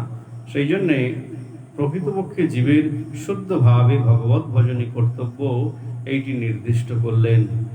ওই জন্যে আমরা সেই বিরাট বিষয়ে সেখানে দেখতে পাচ্ছি বর্ণিত হচ্ছে এবং অনন্ত হরিকথা আছে, অনন্ত হরিকথা অনন্ত, সেটি আমরা আরও বিস্তারিতভাবে সুন্দরভাবে শ্রবণ করব, ফ্লো, বিভিন্ন টকিং ফ্লোর দ্বারা শ্রবণ করব স্পিডে। এবং পুরাধরণায়ত্তয়োনি নষ্টং স্মৃতি বৃত্তাবরুদ্ধ তুষ্টিয়াত তথা সসজ্জেদমাঘোষদৃষ্টি যথা পয়াথ গা প্রাজ্ঞো বৈশবায় বুদ্ধি। এখানে স্থূল বুদ্ধি ধারণা এবং যেখান থেকে মন জিত হলে সেই মন সর্বসাক্ষী পরমেশ্বরের বিষ্ণুতে ধারণা করা সম্ভব হয়, সেই বিষয়ে বলেছেন যে পুরাকালে ব্রহ্মা এরূপ ধারণা দ্বারা ভগবানের সন্তুষ্ট করে পুনর্জন্ম স্মৃতি লাভ করত। প্রলয়ের পূর্বে যেরূপ সৃষ্টি বিদ্যমান ছিল সেই রূপ সৃষ্টি করলেন। তাহলে এই ভগবান নামের এমন ধারণা, এমন শক্তি যে অনন্তকালের সমস্ত স্মৃতি আবার তিনি ফিরে পেতে পারেন। আমরা যদি সেই রকম ভজন করে নিশ্চয়ই পূর্বজন্মের সব কথা আমরা জানতে পারবো। ওই জন্যে বেদের নশ্বর ফলশ্রুতিতে এই সাধকের মন আকৃষ্ট হয়ে থাকে যে বিভিন্ন এই সমস্ত যাগ যজ্ঞের দ্বারা অনেক কিছু লাভ হয়, সেই সমস্ত দিকে তার বুদ্ধি অতিবাহিত হয়, ধাবিত হয়, হাঁপিয়ে যায়, ভগবানকে লাভ করতে পারে না। অতএব বুদ্ধিমান ব্যক্তি ভোগ স্পৃহা শূন্য হয়ে অনাসক্তভাবে যাবৎ জীবন নির্বাহ এবং প্রতিগ্রহ রূপ যে যুক্ত বৈরাগ্য আচরণ করতে হয়। তাহলে বৈরাগ্য দুই প্রকার, বৈরাগ্য অনেক প্রকার রয়েছে, যেমন যুক্ত বৈরাগ্য, ফল্গ বৈরাগ্য, মর্কট বৈরাগ্য ইত্যাদি রূপে রয়েছে। তাহলে বৈরাগ্যের বিভিন্ন লক্ষণ রয়েছে। যুক্ত বৈরাগ্য মানে সরাসরি তিলক মালা ধারণ করে এরকম সাধু জীবন যাপন করে সমাজ সংসারকে পথ দেখানো এবং প্রকৃতপক্ষে দৃষ্টান্ত স্বরূপ ভগবানের ভজন করা এবং সমস্ত জীবগণকে ভগবত প্রসাদ দ্বারা বৈকুণ্ঠগামী করা, সেইটি যুক্ত বৈরাগ্যের লক্ষণ।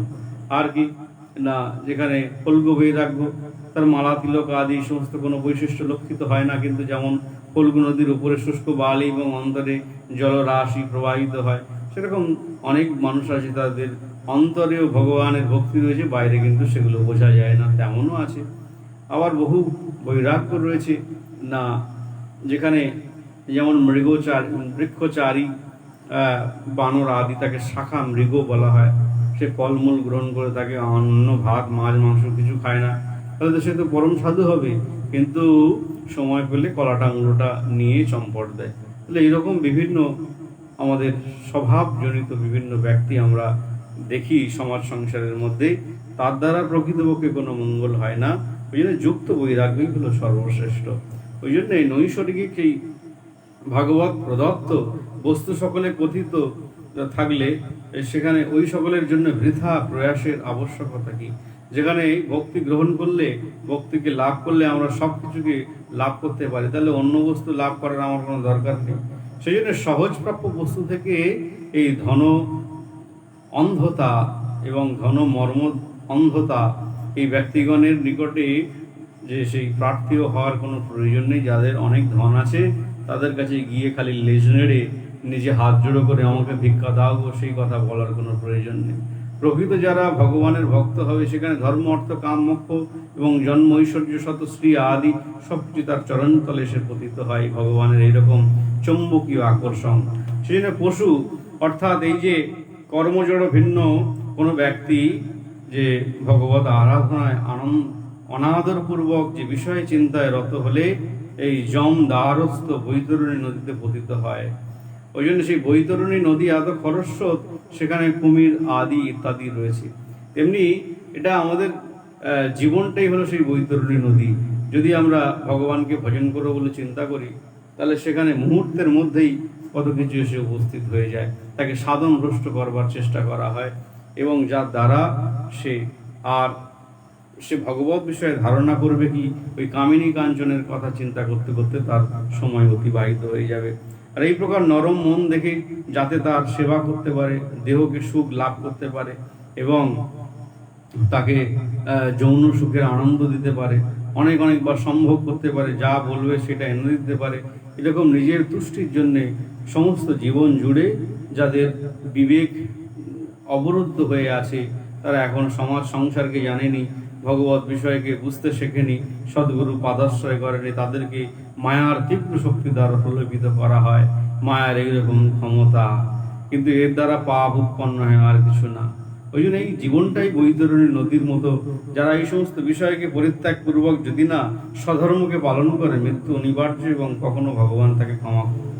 তাহলে কোনো সাধক হৃদয় মধ্যস্থিত যে শঙ্খ চক্র গদাবদ্ধধারী বহু সুন্দর ভূষণে ভূষিত প্রফুল্ল বদন যে প্রাদেশ মাত্র যে পুরুষকে ধারণা দ্বারা স্মরণ করে থাকেন, যে সকল যে কাল পর্যন্ত যে বিশ্বেশ্বর ভগবানের প্রেম ও লক্ষণ ভক্তি যোগ না হয়, যে পর্যন্ত যে আবশ্যকারী ধর্ম অনুষ্ঠানের পর যে যত্নপূর্বক বিরাট পুরুষের স্থূল রূপ ধারণ করবেন, অতঃপর সে সুখদেবের সেই ভক্তি মিশ্রিত যোগী, সেখানে যোগের দ্বারা একমাত্র সকল বস্তুই লাভ হয়।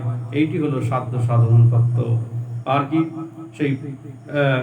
সেটি স্বয়ং সুখদেব গোস্বামী তিনি কীর্তন এবং বর্ণন করলেন। ব্রহ্মা সমগ্র বেদ 3 বার বিচারপূর্বক ভক্তিকেই একমাত্র অভিধেয় এবং ভক্তি যোগকেই যে বেদ তাৎপর্য নিরূপণ করলেন, যে ভক্তি ছাড়া জগতে আর অন্য কিছু নেই।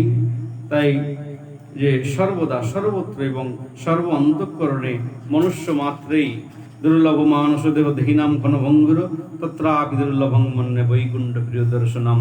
তাহলে একমাত্র সেই ভক্তির শ্রেষ্ঠ শ্রীহরির শতব্য কীর্তনীয় স্মরণীয়, যার দ্বারা ঋষিগণের যে আত্মস্বরূপ ভগবানের অমৃত যে পরিপূত করে যে শ্রদ্ধা সহকারে শ্রবণ করবেন, তাদের এই বিষয় সমস্ত কিছু দূরীভূত হয়ে অন্তঃকরণ পবিত্র শুদ্ধ হবে এবং শ্রীহরির চরণ সম্মুখে তিনি গমন করবেনই করবেন।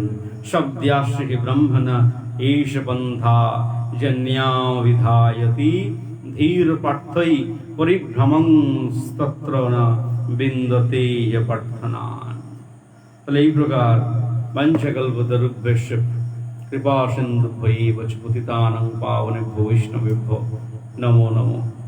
তাহলে আমরা ভাগবত কথা এই প্রকার শ্রবণ করতে পারি, খালি সময় আমাদের আত্মাশুদ্ধি এবং প্রাণের শক্তি উত্থিত হবে এবং আমরা উন্নীত হতে পারি। আমার কর্তব্য আমি করলাম এবং আপনাদের কর্তব্য আপনাদের। হরে কৃষ্ণ।